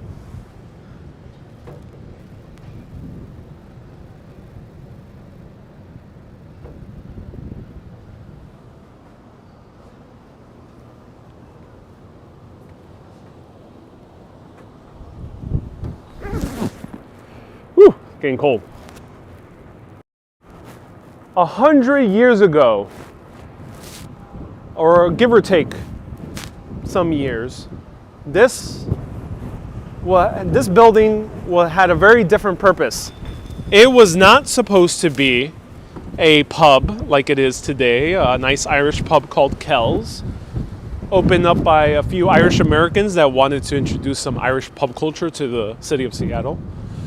No, it used to be a morgue, a place where they would store the dead bodies of people who would die violent deaths or from terrible disease. It was 3 floors, and most of those bodies were stored on the 3rd floor. But apparently, people still hear noises all throughout the night. Strange glasses moving about. There's a little red-headed girl that laughs and prances around the bar into the late night. And the second ghost is a man, kind of in a shabby suit, and you can only see him on the mirror that's owned by Guinness. I'm not sure why he only appears in the Guinness mirror. Maybe he really used to like Guinness. Maybe he was one of those Irishmen who came over here, one of those sailors, and really loved his Guinness. And this is the one of the most haunted bars of Seattle. Right here.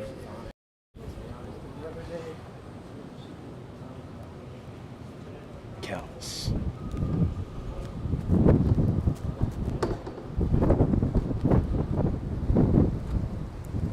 Here's one of the ghosts. He likes to sit.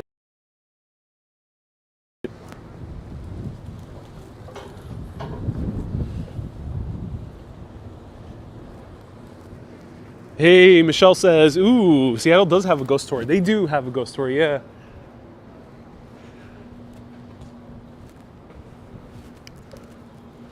Here's a tea shop. White Horse Tavern. Chocolate Market. Ooh.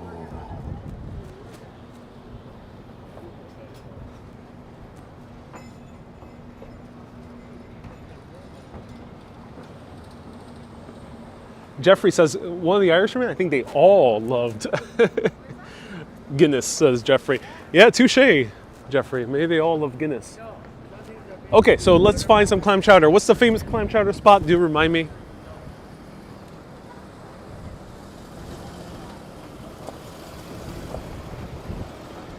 Let me know, what's the famous clam chowder spot?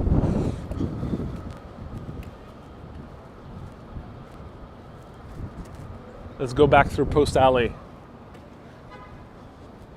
Crab pot? Ivers, says Jeffrey. Ivers, okay, Ivers. Where's Ivers? Ivars. Oh, within the market. Because I think Ivars is on the waterfront. Ron says, your own ghost story is better when you ghosted Boris. Ron is referring to Boris Johnson, who I did not manage to hang out with when I was in London. Colleen says, just keep on walking. It's up ahead on your left. Oh, thank you. Here's a famous ginger beer spot. I heard it's famous. Oh my God, so much more. What is this?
Here's the chowder spot.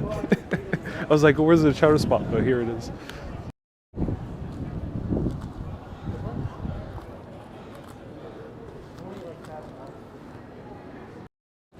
Okay, so we have reached the chowder spot. Let's try it out.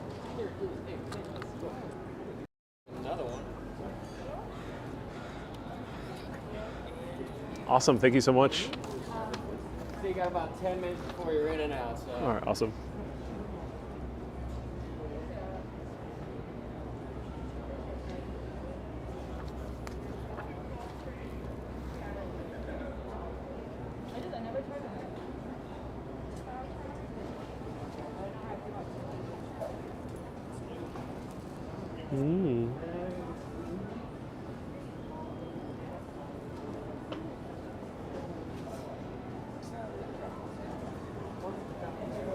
Oh, lime and coconut chowder. That sounds so good.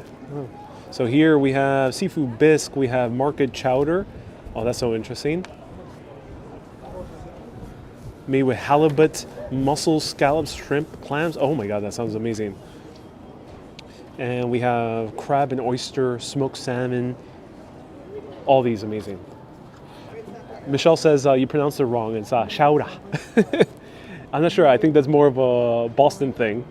I'm not sure if they pronounce it here like in Boston. Chowder. Right here, there we go. And they have some nice warm lobster rolls as well. But they are Maine lobster rolls, so no Seattle type of sandwich aside from the chowder. So it does look good. Great bread bowls as well with the bisque.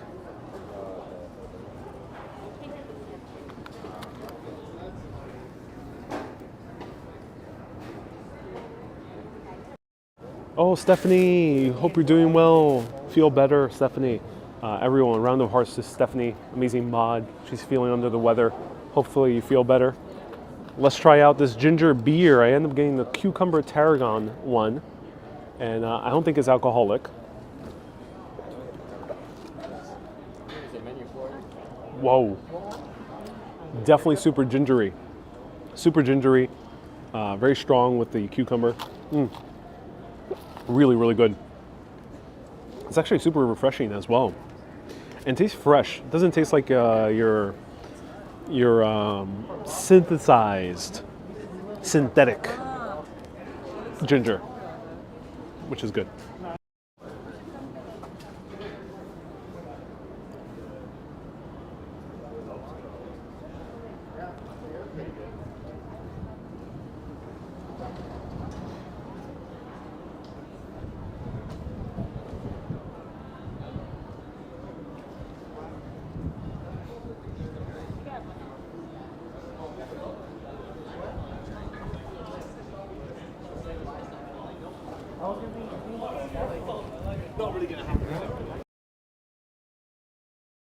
Yeah, but sorry, back to our story. Yeah, so then we're in Thailand. 2 weeks in Thailand.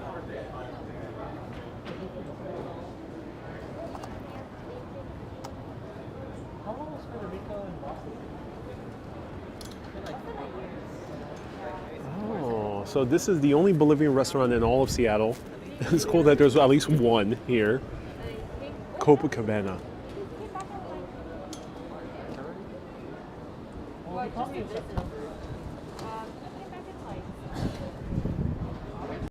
MK says, don't worry about seafood poisoning. You're not in Mexico. Yeah. I do have a little bit of a feeling a little bit icky after having seafood in Mexico. But since the chowder is indeed cooked, I think it's much better. And Michelle says, hey, that's the hottest spot north of Havana. Cool.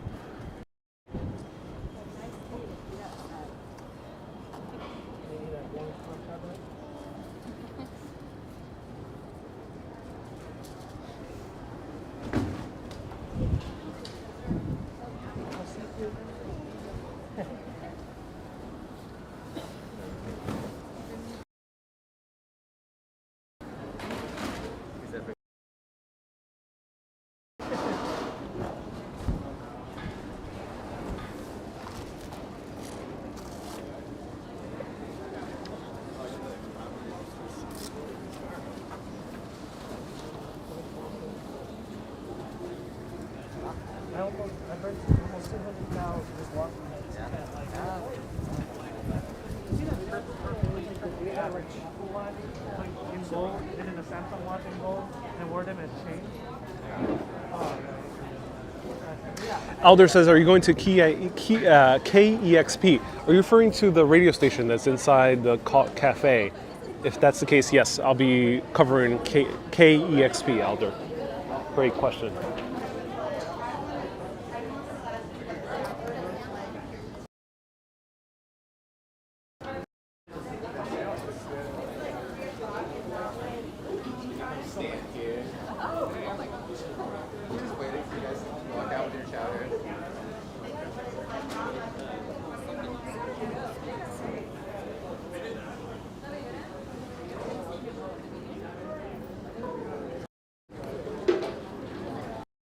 Angie, what is SIF? Week. Interesting. Hopefully you'll see a live performance. Ooh, interesting.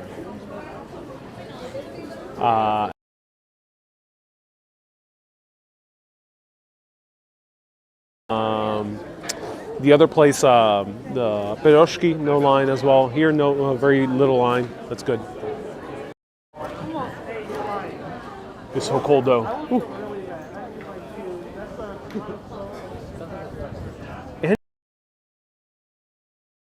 That's awesome. Well, I'll look into that. Thank you so much for letting me know. oh, maybe when you take it off,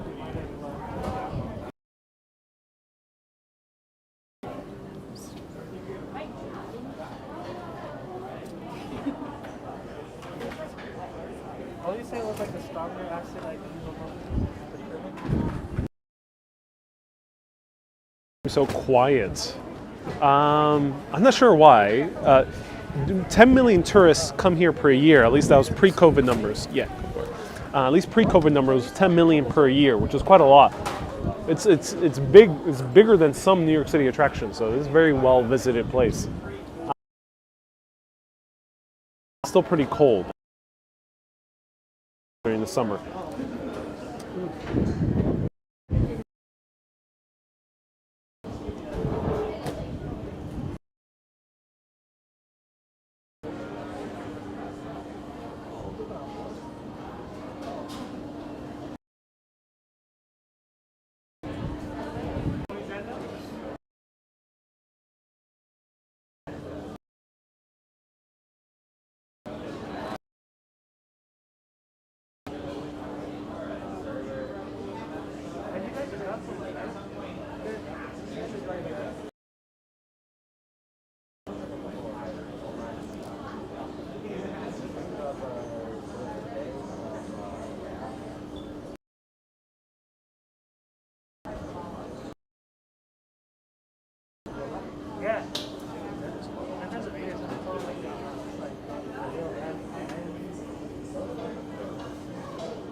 Okay, thank you so much, everyone, for letting me know. So, as I mentioned, there was very bad cell phone reception inside the place.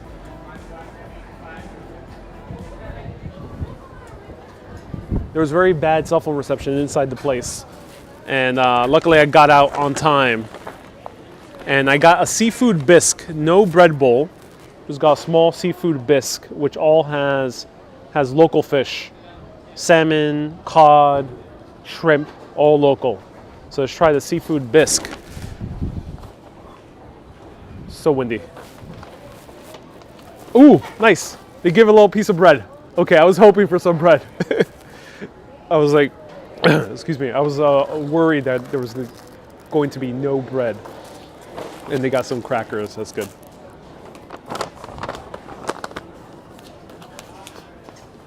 And AEP says it's like Charlie Chaplin. Yeah, there's so much wind that things are flying all over the place. Bear with me.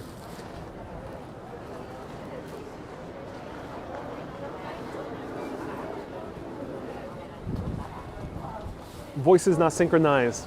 I'm so sorry, everyone. I'm not sure YouTube does that when I need some water. Try refreshing your page.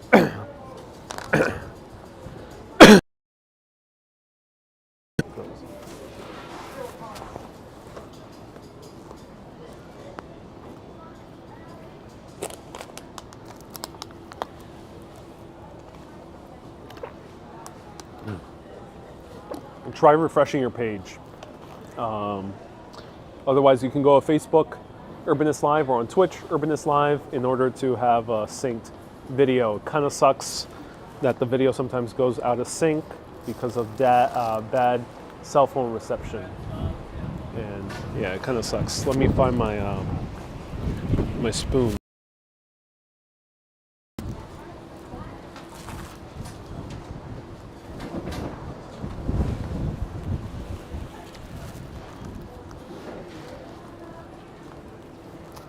The spoon flew away. Damn it.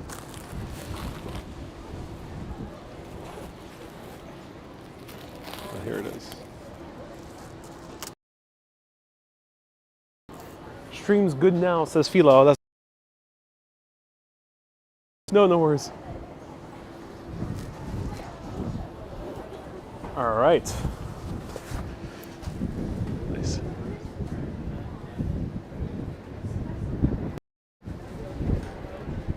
So yes, I'm standing here because it's the easiest place. Seafood bisque, look at that.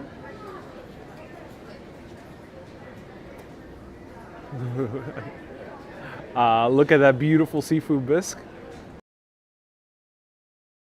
Food in there.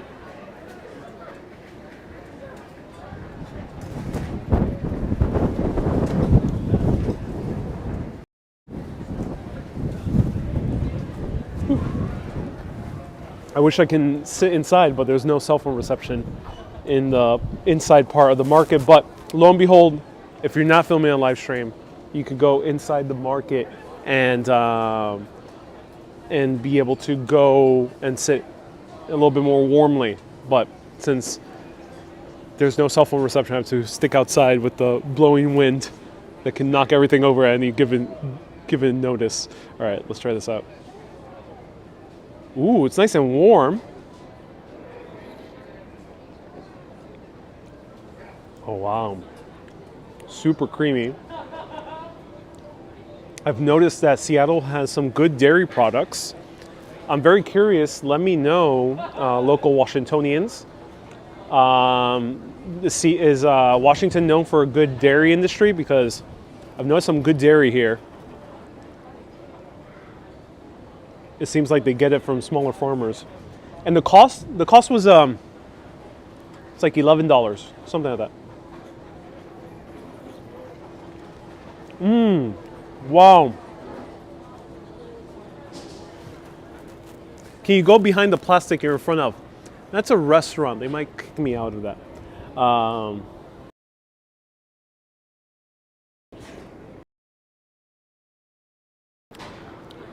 Super creamy.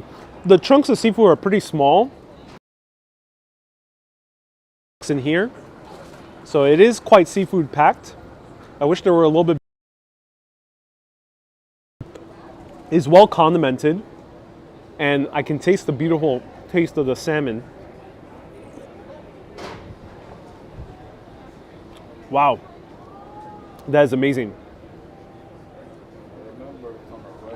Oh, I just bit into the salmon. Ooh, it just falls apart in your mouth. Wow, that is really good. Pike Place Chowder is the name of the place. Heavenly, heavily creamy, yeah.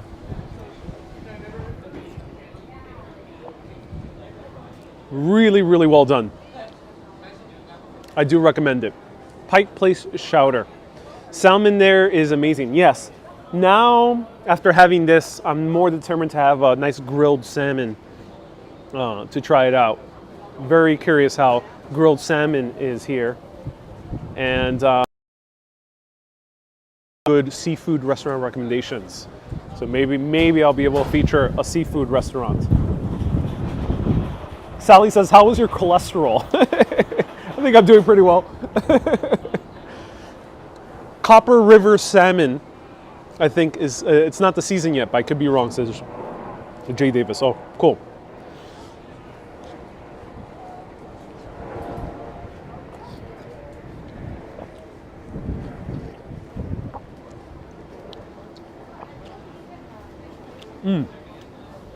I haven't had a nice hearty bisque in a while.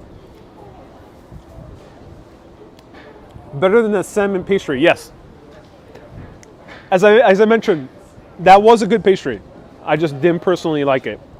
But I do recognize that it was well done. But I prefer this over the pastry. Do you taste parsley or any of the greens? Barely. No, I don't think there's parsley in here. There's some type of green, so it might be parsley. But you barely taste it. Barely taste it. 336 people watching. Yes, slam that like button right now if you're enjoying this video. We're going to go for the very last stop. And what time is it? Let me know the time. Hey. Let me know the time. Because hopefully Ghost Alley Cafe does not close. If anyone could check out Ghost Alley Cafe, I might need to rush over there. Do let me know. Coffee shops here unfortunately close like at 4 p.m. There's a few that close a little bit later, but some of them close pretty early.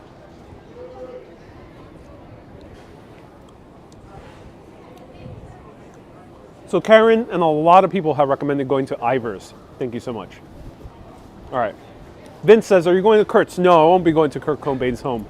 It's a bit hard to get to. It's 3:12. Okay, let me know what time Ghost Alley Espresso closes. All right, one more. Oh, that was so good.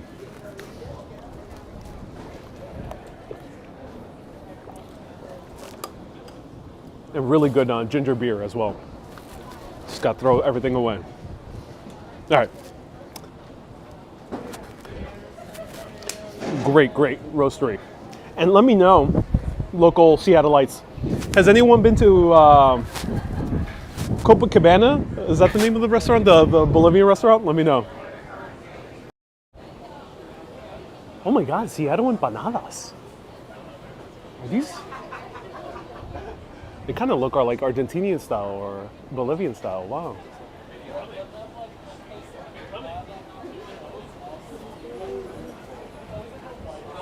Wow, beautiful.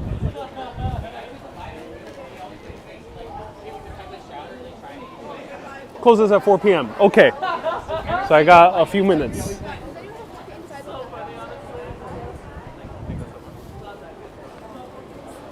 No worries.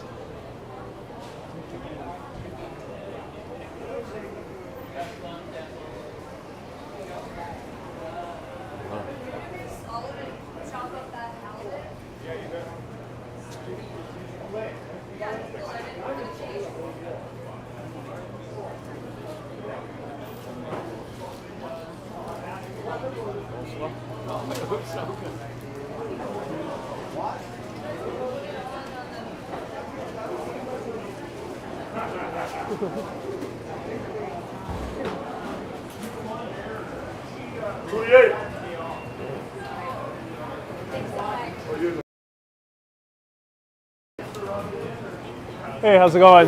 Good. Nothing but deliciousness.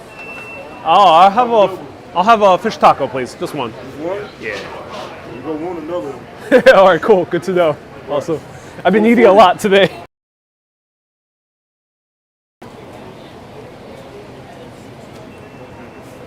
Oh, give it 3 seconds. Awesome.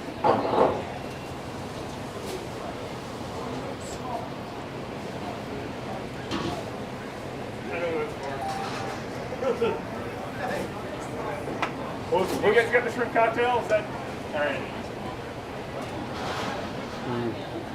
So this is your fault. Yeah.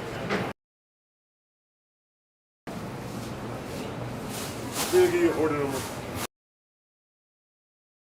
Up or on the side?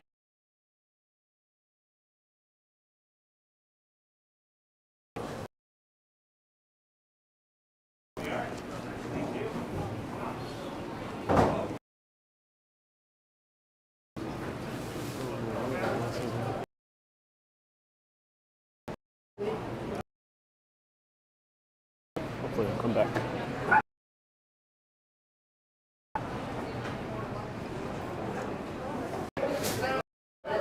Okay, so pretty bad service here, but hopefully the taco will come out soon so I can go. Yeah, there's fish and chips, which sounds so tempting, and I want to try the halibut.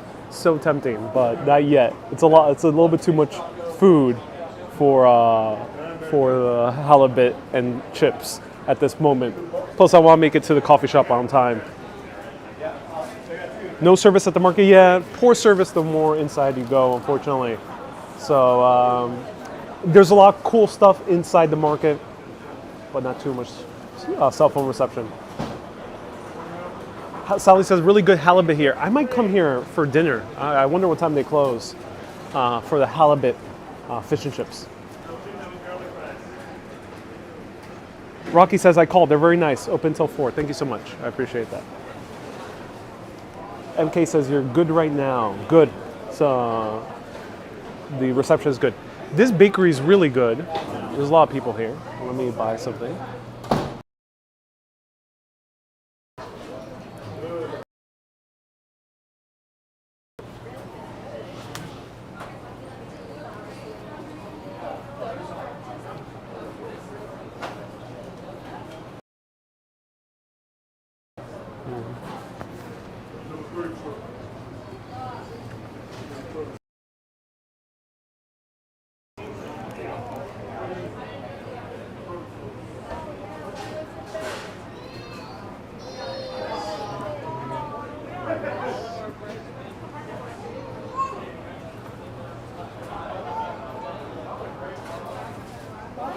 Thank you very much.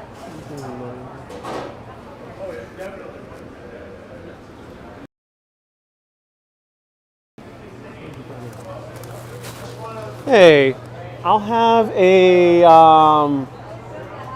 simply shortbread, please.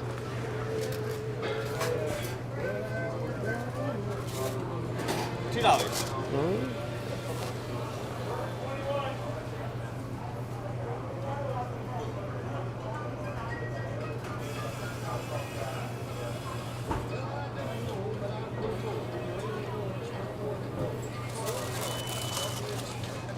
Awesome. Thank you so much. Yeah.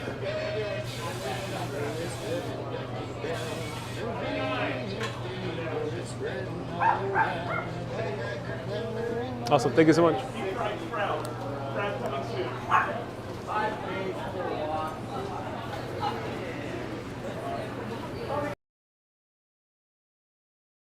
What happened to the fish taco? I'm still waiting.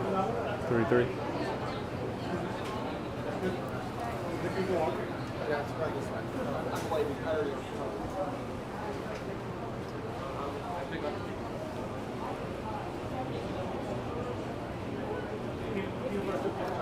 So they mostly sold out of all their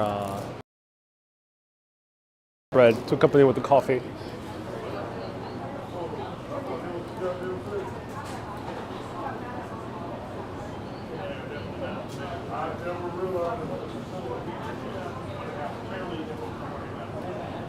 So,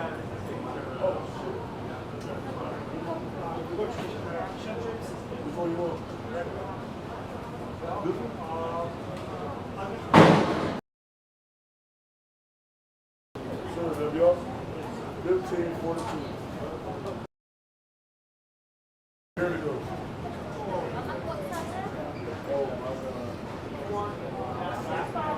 What fish do they put in the fish taco? They put some cod. I'll zoom in.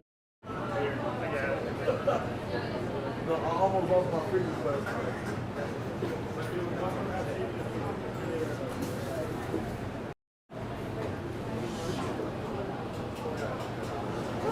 Oh, no worries.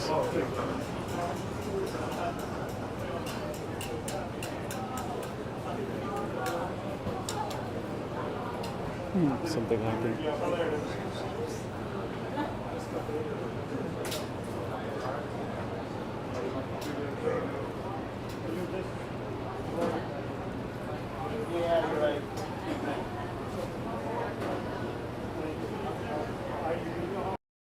Ron says, "Is this comparable to Boston Market?"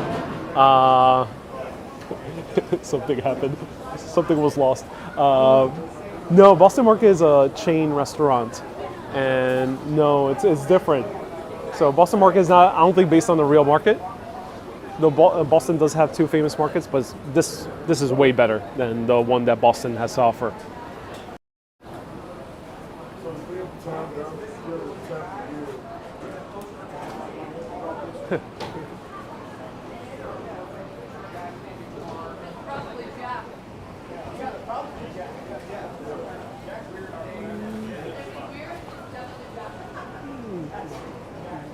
Taking a while.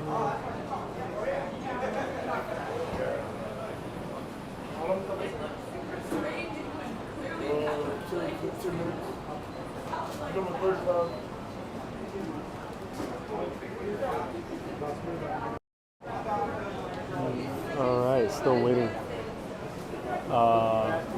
Judith. Oh, Ron says you're saying so. But there's a chain restaurant called a chain fast food called Boston Market, and that's very different food from what you'll find here. Not too much overlap. But if you're referring to the market in Boston, Faneuil Hall, that one I don't like it. It's too commercial. The Faneuil Hall. I was disappointed when I went there. Too commercial. The food is not good quality, in my opinion. There's better food in Boston. Boston, by all means, has great food, but Faneuil Hall ain't one of them. This is way better. There's actual farmers here, actual fishermen, actual vendors directly connected to those places. You're having stuff here directly from the source, which is really good, which is not the case in other.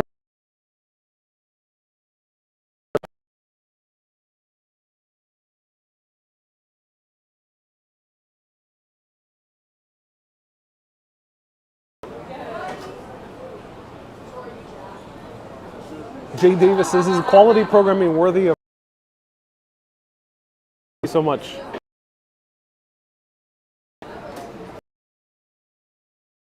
So it seems like they're freshly catching that cod right now out in the Pacific, and they're bringing.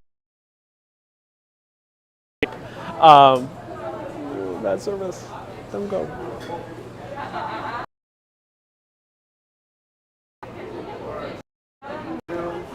I need to abandon this.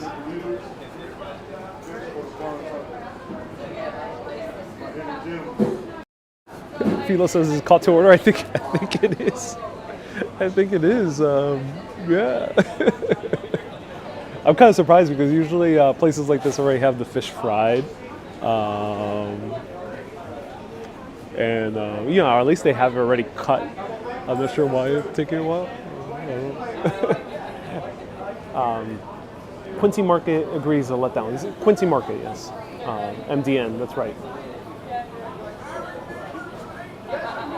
Did they give you a number? Yes, 33. 33 is my number. And Sally says, "LOL, ha ha ha, nothing like a fresh cod." Indeed, yes. Caught to order, yes. As someone who just said that. It was very funny.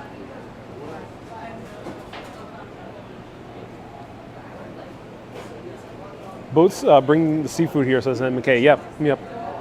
So there seems to be a good seafood industry. I'm getting the impression that there's a good dairy industry. Anyone know? Oh no, I just want to eat a taco. Judah says lovely number. It is indeed a lovely number. Yeah.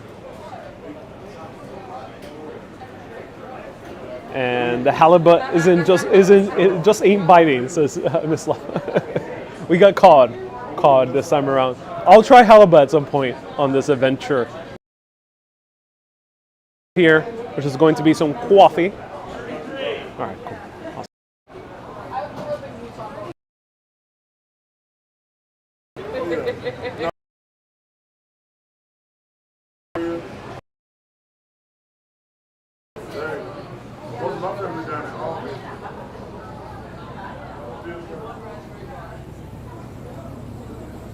All right, we have survived.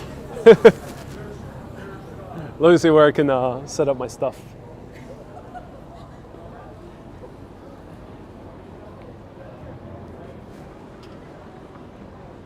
Market Grill. That's not weird.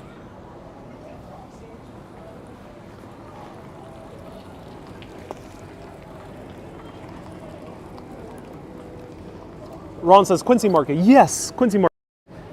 I forgot if Faneuil Hall might have been the name of the location, but yeah, Quincy Market.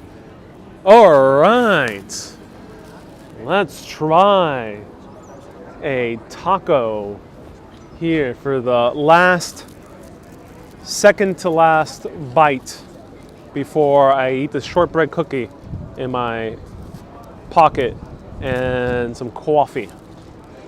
But we're in Seattle, so it's just coffee. Let's have some coffee. This looks like a very good taco, stuffed to the brim with veggies. The veggies are about to fly away, like the seagulls, because of all the wind that's transpiring here. It's very packed. It's a packed taco. Corn tortilla, which is awesome. Lettuce and tomatoes, which is not as awesome. I don't really like lettuce too much. But there is a lot of fish in here. It is buried somewhere inside here.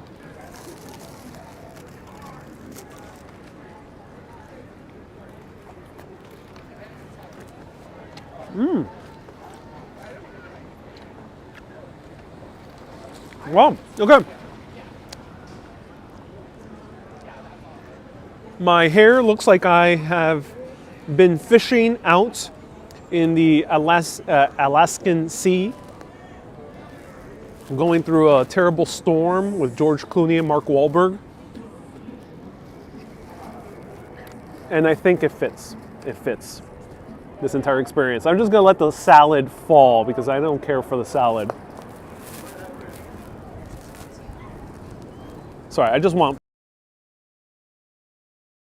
fish. I'm squeezing this salad out of the taco. This is a lot of salad. Oh my God, this is like 75% salad. Okay, so I got to the core of the taco. That's what you gotta do in life. You gotta get to the core of the taco, wherever you are. Always get to the core.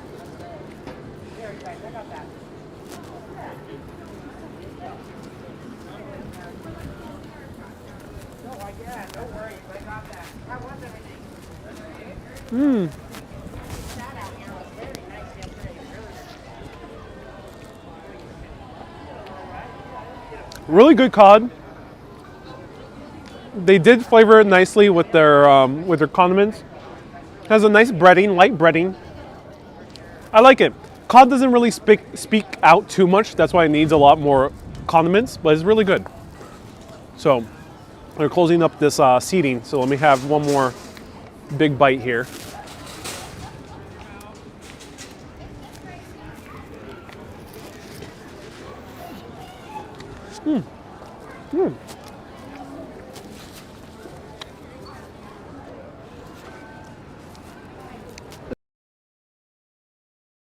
I gotta go for the other fishes. Salmon. I gotta try salmon and halibut. Let me know, what's your favorite fish in the Pacific Northwest? I have a feeling salmon is always going to be the more flavorful one. But is halibut a whitefish? Do let me know.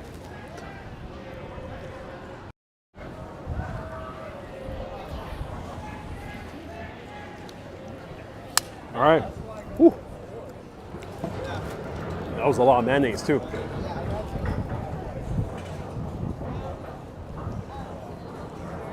Judith says haddock. I love haddock actually. Haddock, I prefer haddock over cod any day.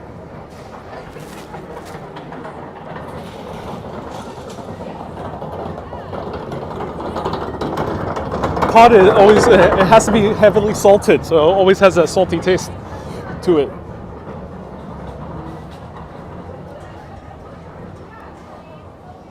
Paul says try geoduck. What's the geoduck? Okay, last stop. Well, before we go to the last stop, let me just linger in here, show you the beautiful architecture here. They really did a great job, and this is entire neighborhood. Basically, the market encompasses. Very few people live in this neighborhood of Pike Place. Lorraine says, I like monchong. Never tried monchong. All right, let's intercept the fish. All right, you guys ready? I gotta run for it.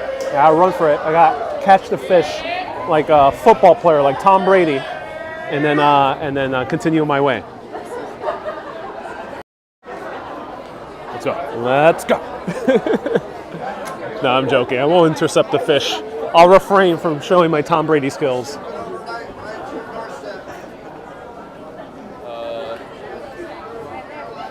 This is where we're going. Ghost Alley Espresso. Ooh, some espresso.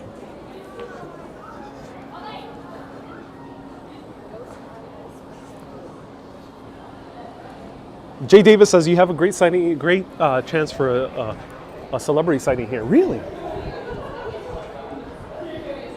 Yes, here we have Ghost Alley Espresso. Thank you so much for calling, Rocky. I appreciate you calling ahead. You're so kind enough to do so. Mystery Mocha. Ooh. It's a barista's choice. They also have a turmeric mocha. That's so interesting. London fog or smog, they call it here. Earl Grey tea and espresso latte. Oh, this is a smog. So it's not London fog, it's a smog because it has espresso. Interesting. A salty nut. Ooh, salty nuts in your mouth. Oh, wow. But no salty nuts in my mouth today. I'm going to see if they have coconut milk. If they have coconut milk, I'm going to try the mystery mocha.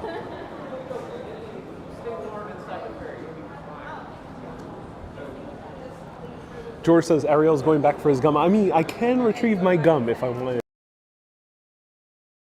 to. Showing you the gum wall, ladies and gentlemen.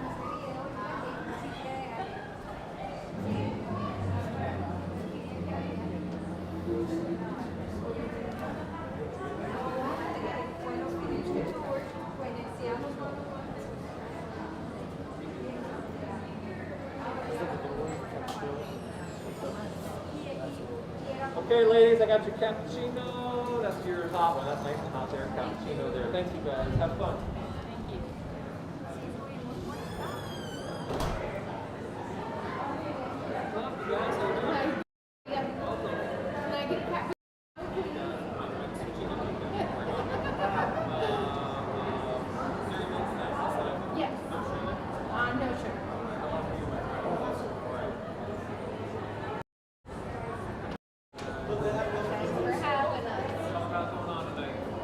Tell us. That makes the best stories, right?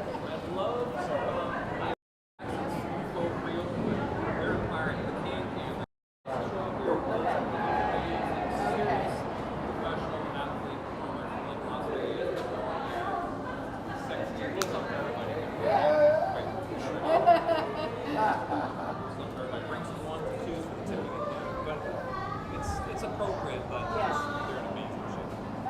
I like that. My wife is gonna love What's that place called? the can. Oh, the Can. And they do great drink and they do great food there. So Okay. great place for them. Okay. That's near the Pink Door. You know, the Pink Doors. I went there. Yeah, they're Okay. amazing. Yeah. And I'll be right up there. Cappuccino. Thank you.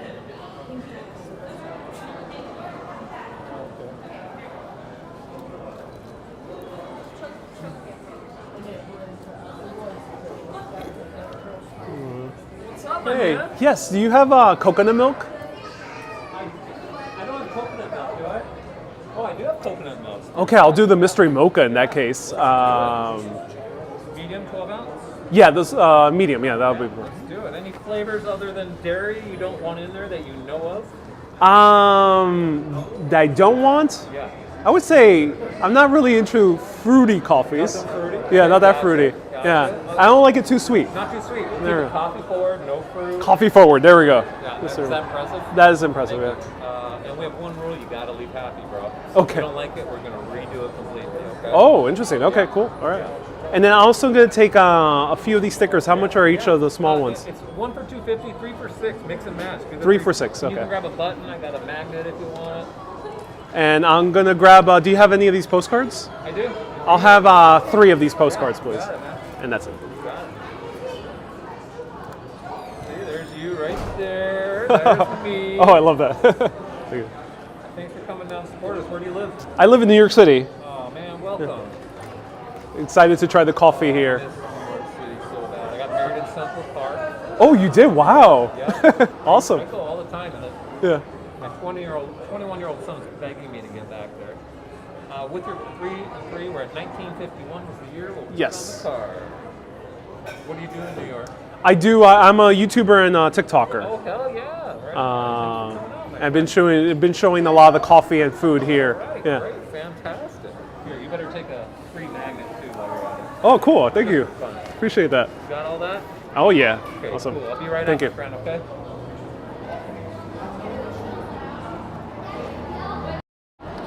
Okay, so what ended up happening is they have a mystery mocha. They ask you like a barista would, like a mixologist would for a cocktail. They ask you what type of notes you like. So let me put these stickers in the safe place in my wallet. So I ended up getting some postcards. Super Urbanists will be getting some postcards. Mega Urbanists, I mean. There's 3 of them, so 3 Mega Urbanists will be, or 2 Mega Urbanists. I'm keeping 1 for myself. 2 of them will be getting these postcards. I'm gonna get a magnet too, and some will be getting a sticker as well. Ibro says you also missed that you are also a filmmaker, film producer, music producer, a writer. Yes, I do a lot of things.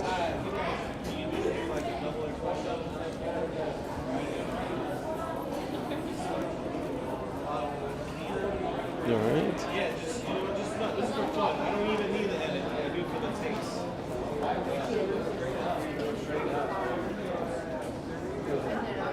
Is his skill what they call barista, says Miss Love. So I don't think he might be a barista as well, but I think they have a barista in the counter. And the barista, yes, the name of the person who makes your coffee, especially if it's espresso coffee or a nice pour over, is called a barista. And that concept was introduced by Howard Schultz from Starbucks. It was introduced here to America because that was a concept really only known in Italy. The word is Italian. But in cocktail shops, there is what's called a mixologist, and they make your drinks bespoke cocktails. So they ask you what you like, and they make a drink around that.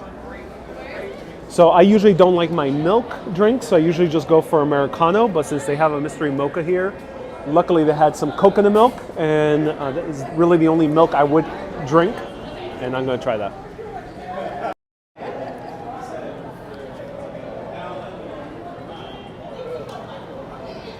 MK says you'll need a table somewhere where there's no wind. Yes. I would love to be surrounded by no wind. That would be nice. Justine says, I just found Ghost Alley Espresso. It looks like Right there, my man. Oh, wonderful. Thank you so much. No idea what's in there. It's a mystery. Okay, cool. Awesome.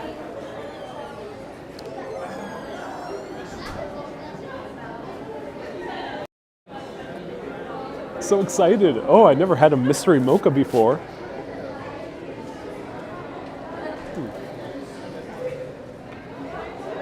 All right. It smells good. It smells like a good latte. Definitely is coffee forward, which is nice. And let me see if I can stand here on the steps.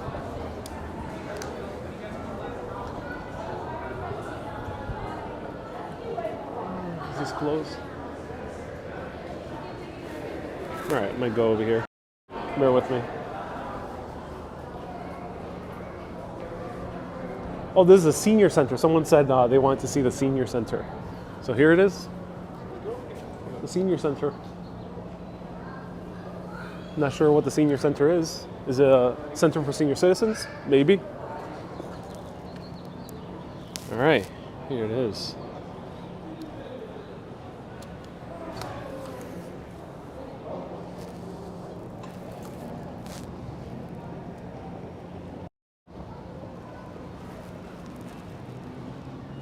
Mystery Mocha. Let's go.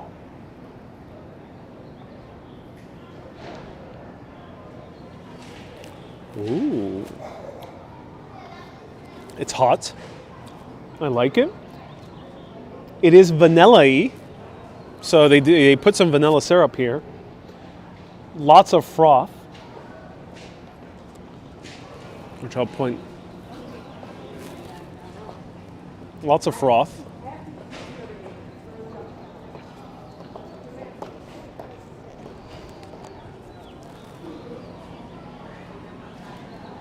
So it is vanilla-y. Let me see if I get anything else as it cools down a little bit.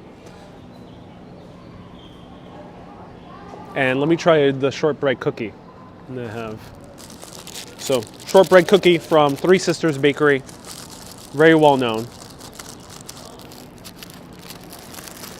George says, I hope Ariel doesn't find gum at the bottom of the coffee cup. That would be indeed a mystery. I like affogato al café, says Fifi. Yeah. So here's a nice shortbread cookie.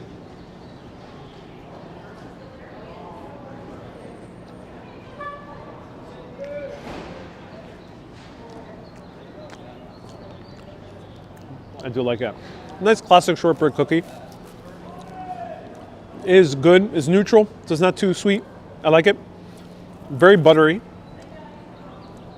Perfect accompaniment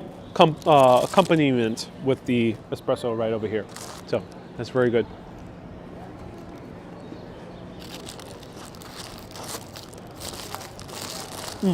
Oh. Is it coconut milk, says Justine? It is coconut milk.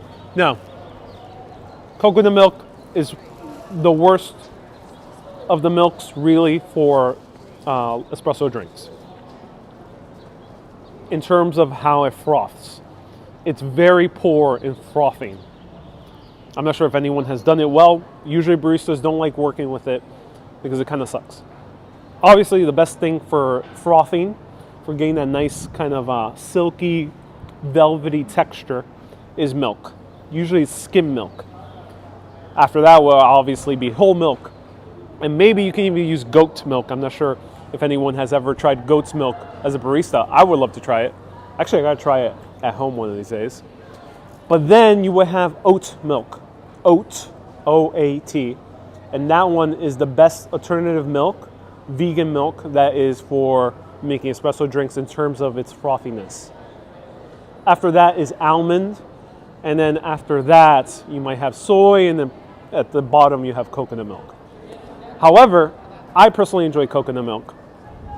Yes, you don't have good frothiness, but the milk usually is pretty good and pretty natural and pretty chemical free as opposed to the other milks. Oat milks now use very low quality oats, and they tend to have very use of sunflower oil, safflower oils that tend to cause inflammation.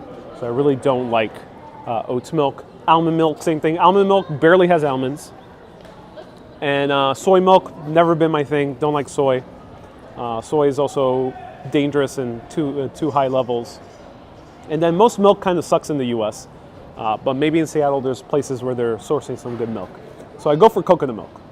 So it's a nice milk to have if you are someone who is very concerned with having the healthiest ingredients.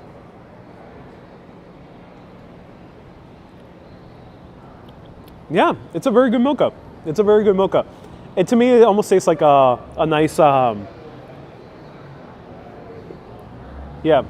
nice vanilla latte. It's like a nice vanilla latte. It reminds me of when Starbucks used to be good. back in the early 2000s. I didn't have Starbucks in the 90s because I would be too young to be sipping on coffee. But yeah, it reminds me of Starbucks a la early 2000s. In a good way. I bet their espresso is good.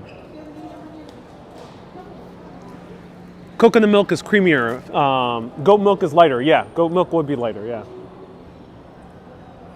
Laureen, nice to see you here. Goodness, that leaves hardly any milk, said Susie.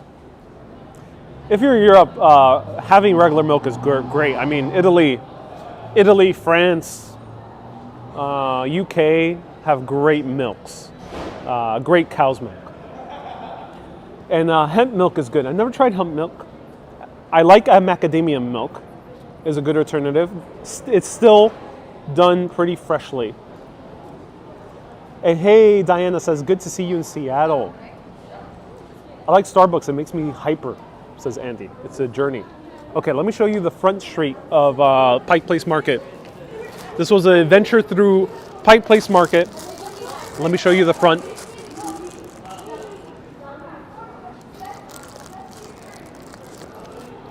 Miss Lob says cashew milk. I like cashew milk. Ricky says human milk.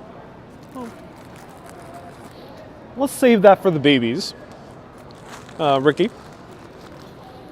Imagine if a cafe would to sell human milk. Oh my God. That'd be very disturbing. I bet someone has done it, but that would be very disturbing. Let's save it for the babies. They could use that milk. And someone earlier asked me, Inkspire Life asked me, how do you milk a macadamia nut? Just like with all the other nuts, milks. All you gotta do is squeeze the nib. You know when those nuts have like a little nib, have little ends? You gotta squeeze them. That's how you end up milking an almond or a macadamia. All right, let's go outside.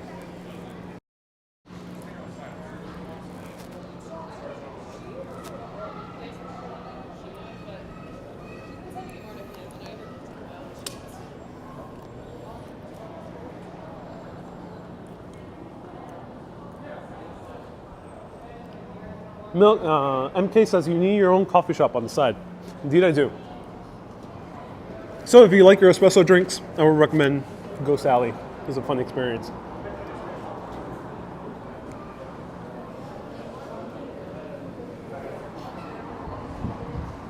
Ghost Alley. Great guys. Someone earlier asked me, do I leave business cards? No, I usually don't.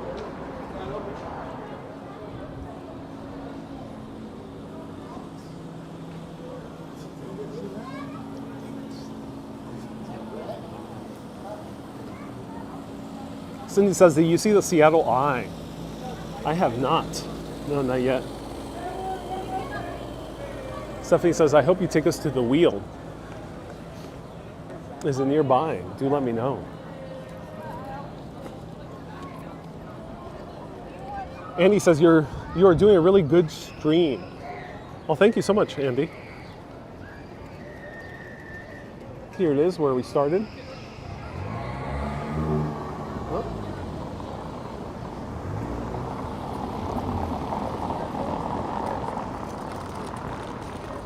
My cousin brought espresso to New York City and said New Yorkers complained that it took so long. Yep. Actually, when Starbucks started, they got that complaint often. And Starbucks is quick, but Americans tend not to wait too long, especially the West Coast and the East Coast.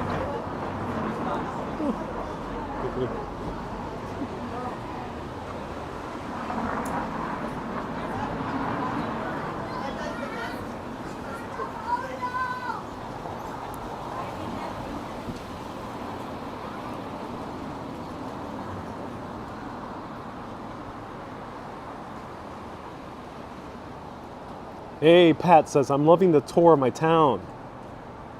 It's nice to have you in Seattle. Oh, I'm happy to be in Seattle. Will you walk down to the waterfront? All right.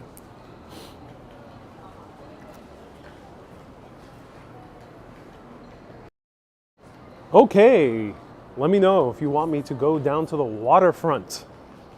Happy to do so for our final stop here. Hopefully I can go down this way. Let's see. Today's probably, like, we gotta seize the sunny day because there might not be that many other sunny days in Seattle for the rest of this trip. So let's seize the opportunity and see more of the waterfront. Let's go.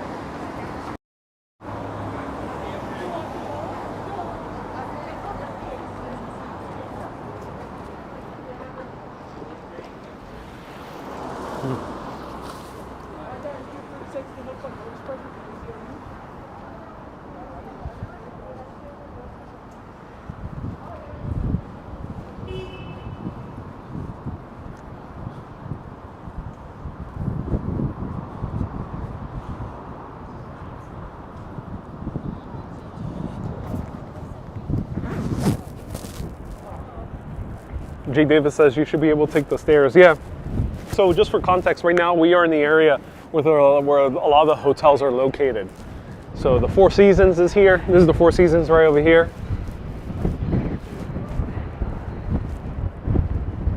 And the waterfront is just nearby. Ron says Ariel's going to walk off all the food by walking to Cincinnati. That's quite a long walk. That would be a 2-week live stream.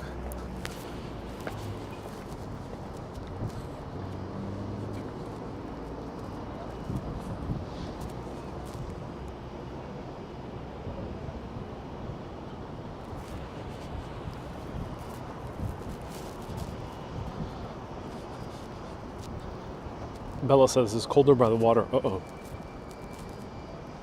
Has the food surprised you in Seattle, says DS. The coffee has surprised me. Food, I haven't had extensively too much food. There's not that much open in downtown Seattle once past a certain hour. So I haven't had the chance really to try too much food because usually my dinner time is like at 7 p.m. and places are closed. Where do I go now?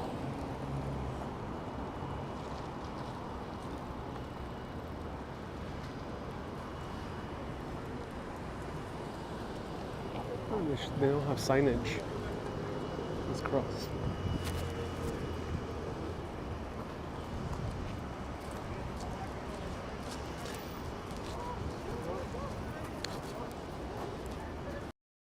Stephanie, thank you so much for the $10 super chat. I appreciate that. Stephanie says $10 for the wheel fund. Ooh, is it actually running? Let's see. Jay Davis with the $5 super chat. Thank you so much, Jay Davis. I appreciate you. Jay Davis says go, MK says go right. Let's go this way.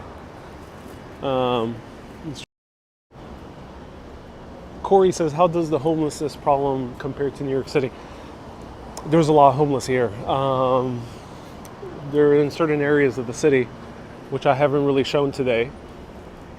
I don't feel too unsafe. New Yorker has more people that are more aggressive out in the streets. I have not encountered that type of aggression here in Seattle yet. So I feel a little bit safer than I do in New York. But just like New York, yes, there's a lot of homelessness indeed. And people who are mentally ill and homeless out in the streets. And people who are doing hard drugs as well.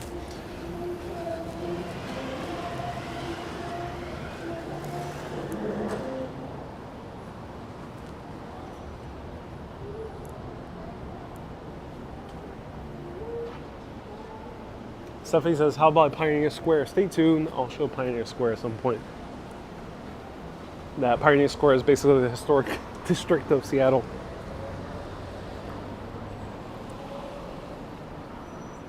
Alder says, that's everywhere. If you're American, you probably, many parts of America, you're probably already used to the homeless issue in California, in Seattle. Las Vegas also has it, New York, parts of New Jersey. The list goes on. It's not normal. Other countries handle it way better. London, you don't see that many people out in the streets. And it is something, it will shock you as an American if you go to these cities in Europe, seeing how little of homelessness there is, if any, in some places. Helsinki, for example, is a city of 1 million people. The metropolitan area is nearly 2 million, and I barely saw anyone in the streets.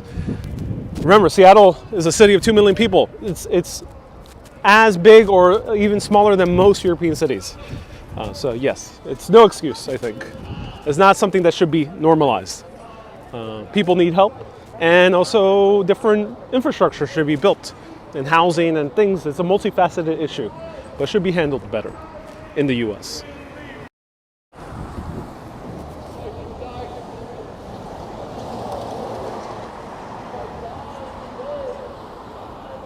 So this used to be a massive highway called the Alaskan Way, and there was an elevated highway here that separated the waterfront from the rest of the city, which is very weird because usually when they take down highways, they replace it with public infrastructure like a transit system like light rail, but here they just build more road.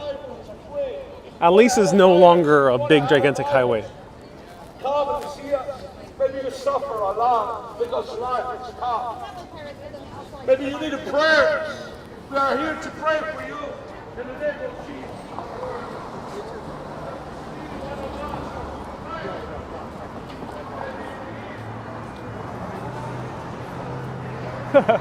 So this is very like pioneer themed, very gold rush era, late 1800s, 1870s, 1880s, when tens of thousands of men, even more than that, flocked over to these shores in order to seek opportunity and to find some gold. And a lot of the architecture was, of course, made with wood, as we see here. H Smoothie says, what charities would you recommend your followers to donate to? H Smoothie, that's a good question. I usually don't shout out charities of any sort. I'm a bit skeptical on charities. The people who run the charities are indeed making a very lofty salary. There's nothing bad with making a lofty salary, but it makes me question, how's the money flowing if someone who runs a charity is making more than $500,000 a year? It makes me curious as to the extent that certain charity owners end up making more than the US president. So that's why I'm a little bit skeptical on charities, but I gotta do more research, so I really don't know anything about that topic.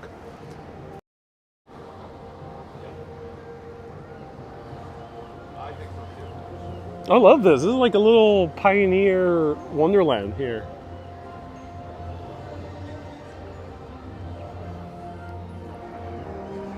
Let me mute this.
Okay, we are all set.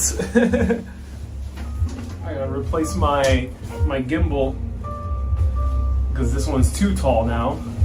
I got my own cabin. They have some jazz music playing, unfortunately, which I may get copyrighted for. Hard to dodge music. So vote now. Oh, we're going up. Oh, oh my God, we are in a vehicle going round and round, high up. Oh no. With a beautiful, calming jazz music. Oh my God, do you guys want to see the views? I mean, do you? Oh well, we're dangling. The guy told me that there's an emergency brake, which I can punch at any moment. I can press at any moment. All right, so here it is. We are dangling up in the air. I will be showing you all around, just bear with me. We're going around 3 revolutions. 3 matrix revolutions. And uh-oh, the wind is picking up. The storm is coming. Look at those storms there in the distance, heading straight towards us as we are on the Ferris wheel here in the Puget Sound. Yes, Robert, this is the Puget Sound indeed. So, oh no. I can't even know. Oh, emergency ventilation only. Oh, we're moving. We're moving. This is going to roll away towards the Puget Sound. You ever seen movies like Day After Tomorrow? Or Armageddon? Or Independence Day? You know, every time a major disaster happens in the movie, the Ferris wheel goes rolling off into the sea.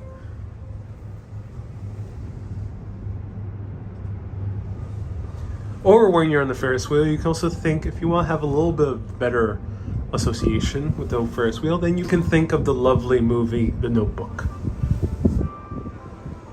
Is there a fan? No fans. Here, baking inside the Ferris wheel.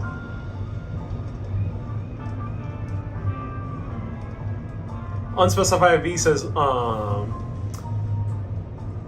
this is music copyright free. No, I think it's copyrighted music. So patreon.com/urbanist. How I can show these live videos to all of you. Katya says this is like Final Destination. Indeed. Oh, you know what? I was dreaming that I was on this Ferris wheel.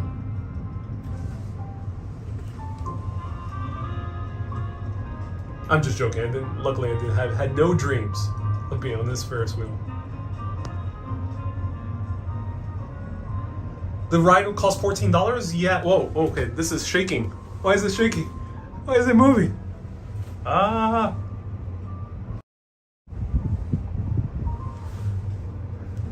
Somebody help. I am stuck in a beautiful Ferris wheel looking at magnificent views. Ah, help. With a massive storm incoming in the distance.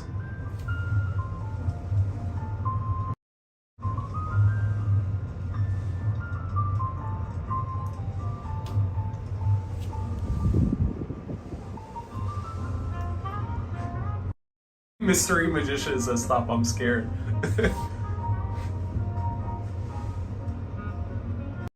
Ladies and gentlemen, I am not the best company when it comes to these rides. I reference too many terrible disasters.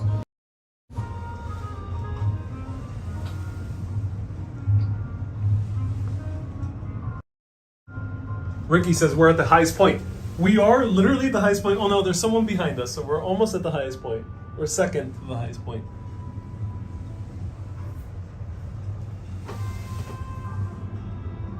pretty windy for the Ferris wheel. That is right. Veronica says, I would love to shake the Ferris wheel. Oh yeah. We can't see. Oh wow. Is that the peak of Mount Rainier? Or is that a cloud? No, that's a cloud.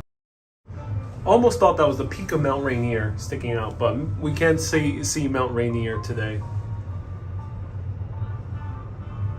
Uh-oh, shaking again. Marco says exactly on the highest point, it's 4:20 p.m. Oh yeah. 4:20.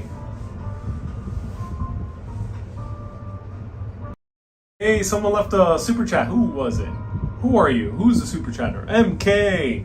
MK says, thanks Ariel. Lots to see on the water side. The aquarium, the crab pot, nice outdoor place at the pier for dining. Oh, cool. Thank you so much for a $10 super chat, MK. I appreciate you. Beautiful views.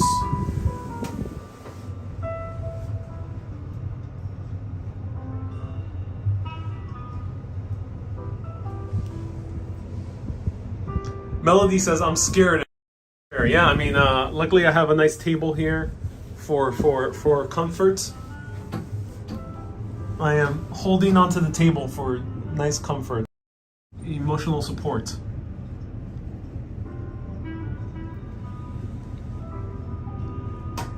Impressive skyline that Seattle has.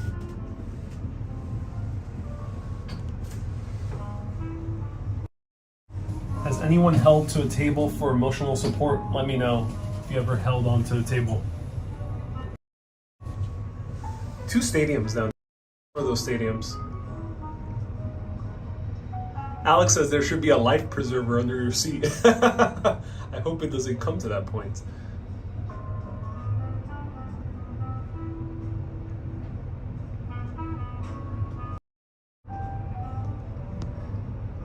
Lydia says, thank you for being the best channel on YT, the Mr. Rogers of YT. Thank you so much. I appreciate that.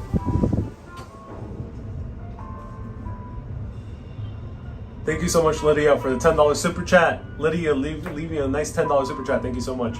Rocky says there should be a parachute underneath the seat. I agree. I think the parachute should be needed.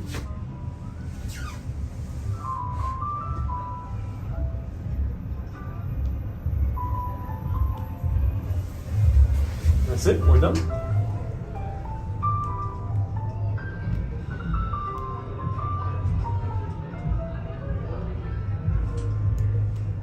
No, no, no. No, don't leave me. No, I'm joking. This is a beautiful view. I am grateful to be here. Your backpack is nice. Thank you so much. Lydia says, everyone give Ariel tons of money right now. Yo, they got a nice backpack. IBM, that's the name of the... ISM is the name of the backpack. Look at all the bird poo on top of that roof.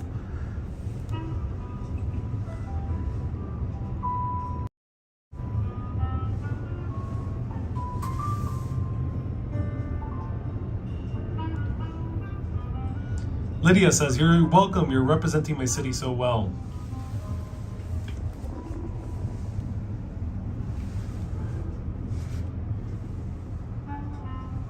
Angie says, the storm is currently raining on my house. Oh, the storm is getting closer. It's getting closer every inch.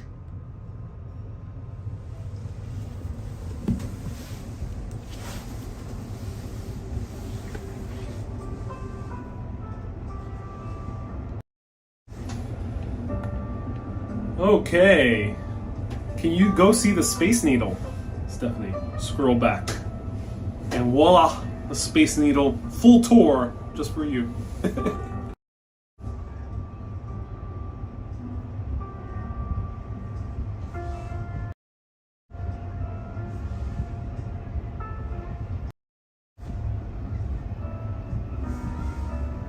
All right, there better not be any Ryan Goslings here trying to cling on to the Ferris wheel.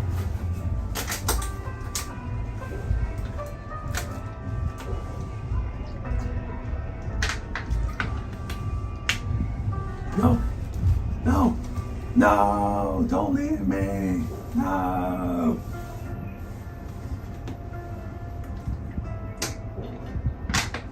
All right, everyone. Last revolution here at the Ferris wheel here at Seattle, the famous Seattle Ferris wheel.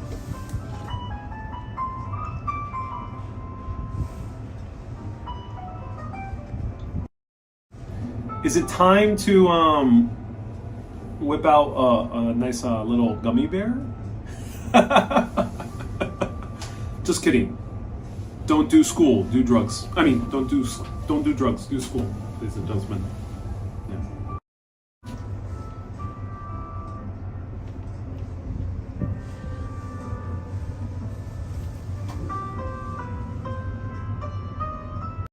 He says, yes, pop a gummy for emotional support. Let's try how far we can zoom in on here.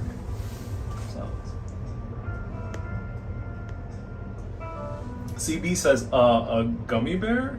Yes, it's a purely, it's just sugar. Just sugar. That's all in said gummy bear. Said hypothetical gummy bear, which there is no gummy bears in my bag.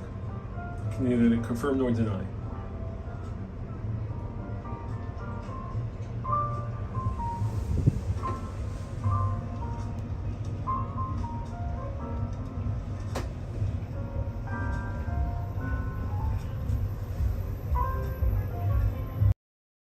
Okay. Oh, I'll be back. Stay tuned. I'll wait for the music.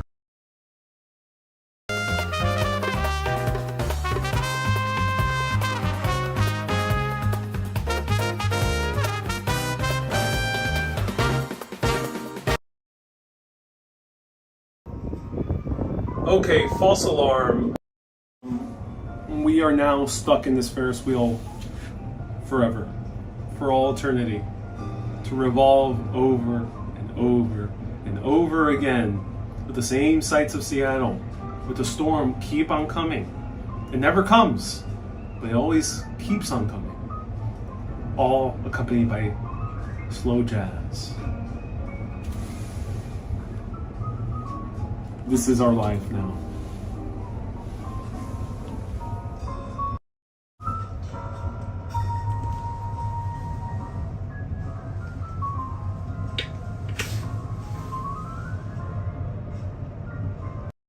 Lori says that gummy could be beneficial to your health.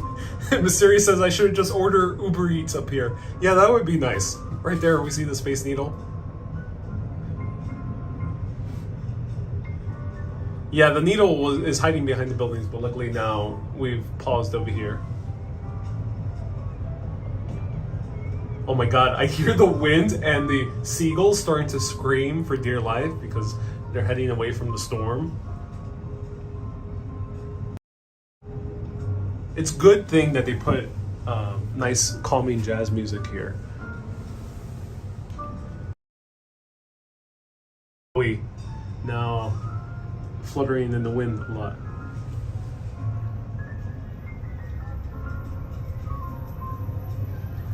Judith, some light jazz is playing right now. Is this the final stop? It is, yeah. Alright, gotta play some music. Be right back.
Okay, so this is a really cool attraction. I really do enjoy this. I like that there's a lot of arcade games as well.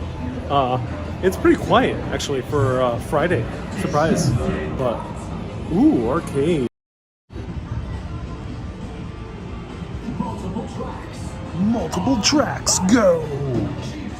Race to the death. Finish him. Ooh, wow.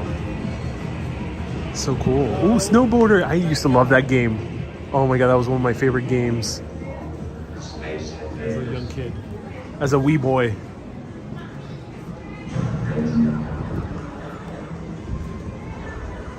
Here are the prospectors.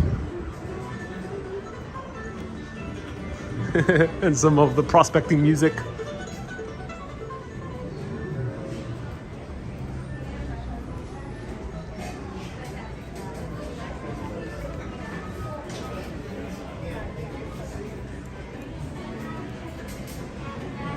And the crab pots. Oh, they have fried oysters. Ooh, those are nice. That means I get the fun. Yep.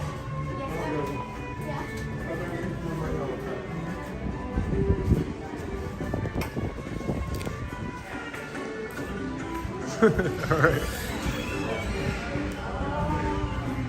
That was fun. Great place to grab some prospecting. I mean, some arcade machines.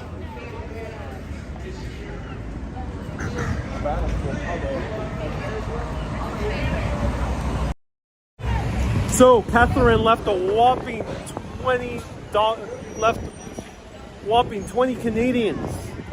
Thank you so much, Catherine, for the 20 Canadians. Luckily, their journey across the border is very short. So thank you so much. Everyone give a round of applause for Catherine leaving a nice super chat of 20 Canadians coming across the border over for Vancouver. Thank you so much. And Marco says, I'm getting hungry. Indeed, I'm actually getting hungry all over again. So that was the Ferris wheel. The price was, let's see how much I was charged. Got my receipt. Wrong receipt. The crab pot is supposed to be good. Yes, I heard it was supposed to be good. Let's see how much it was. It doesn't say the price on my receipt. It was like $18. $14 to $18, I think. Yeah, $14.11 I think was the price. $14.11. So, thank you everyone so much for tuning in. This was Seattle's Pike Place Market, right up here, and the Ferris wheel right next door.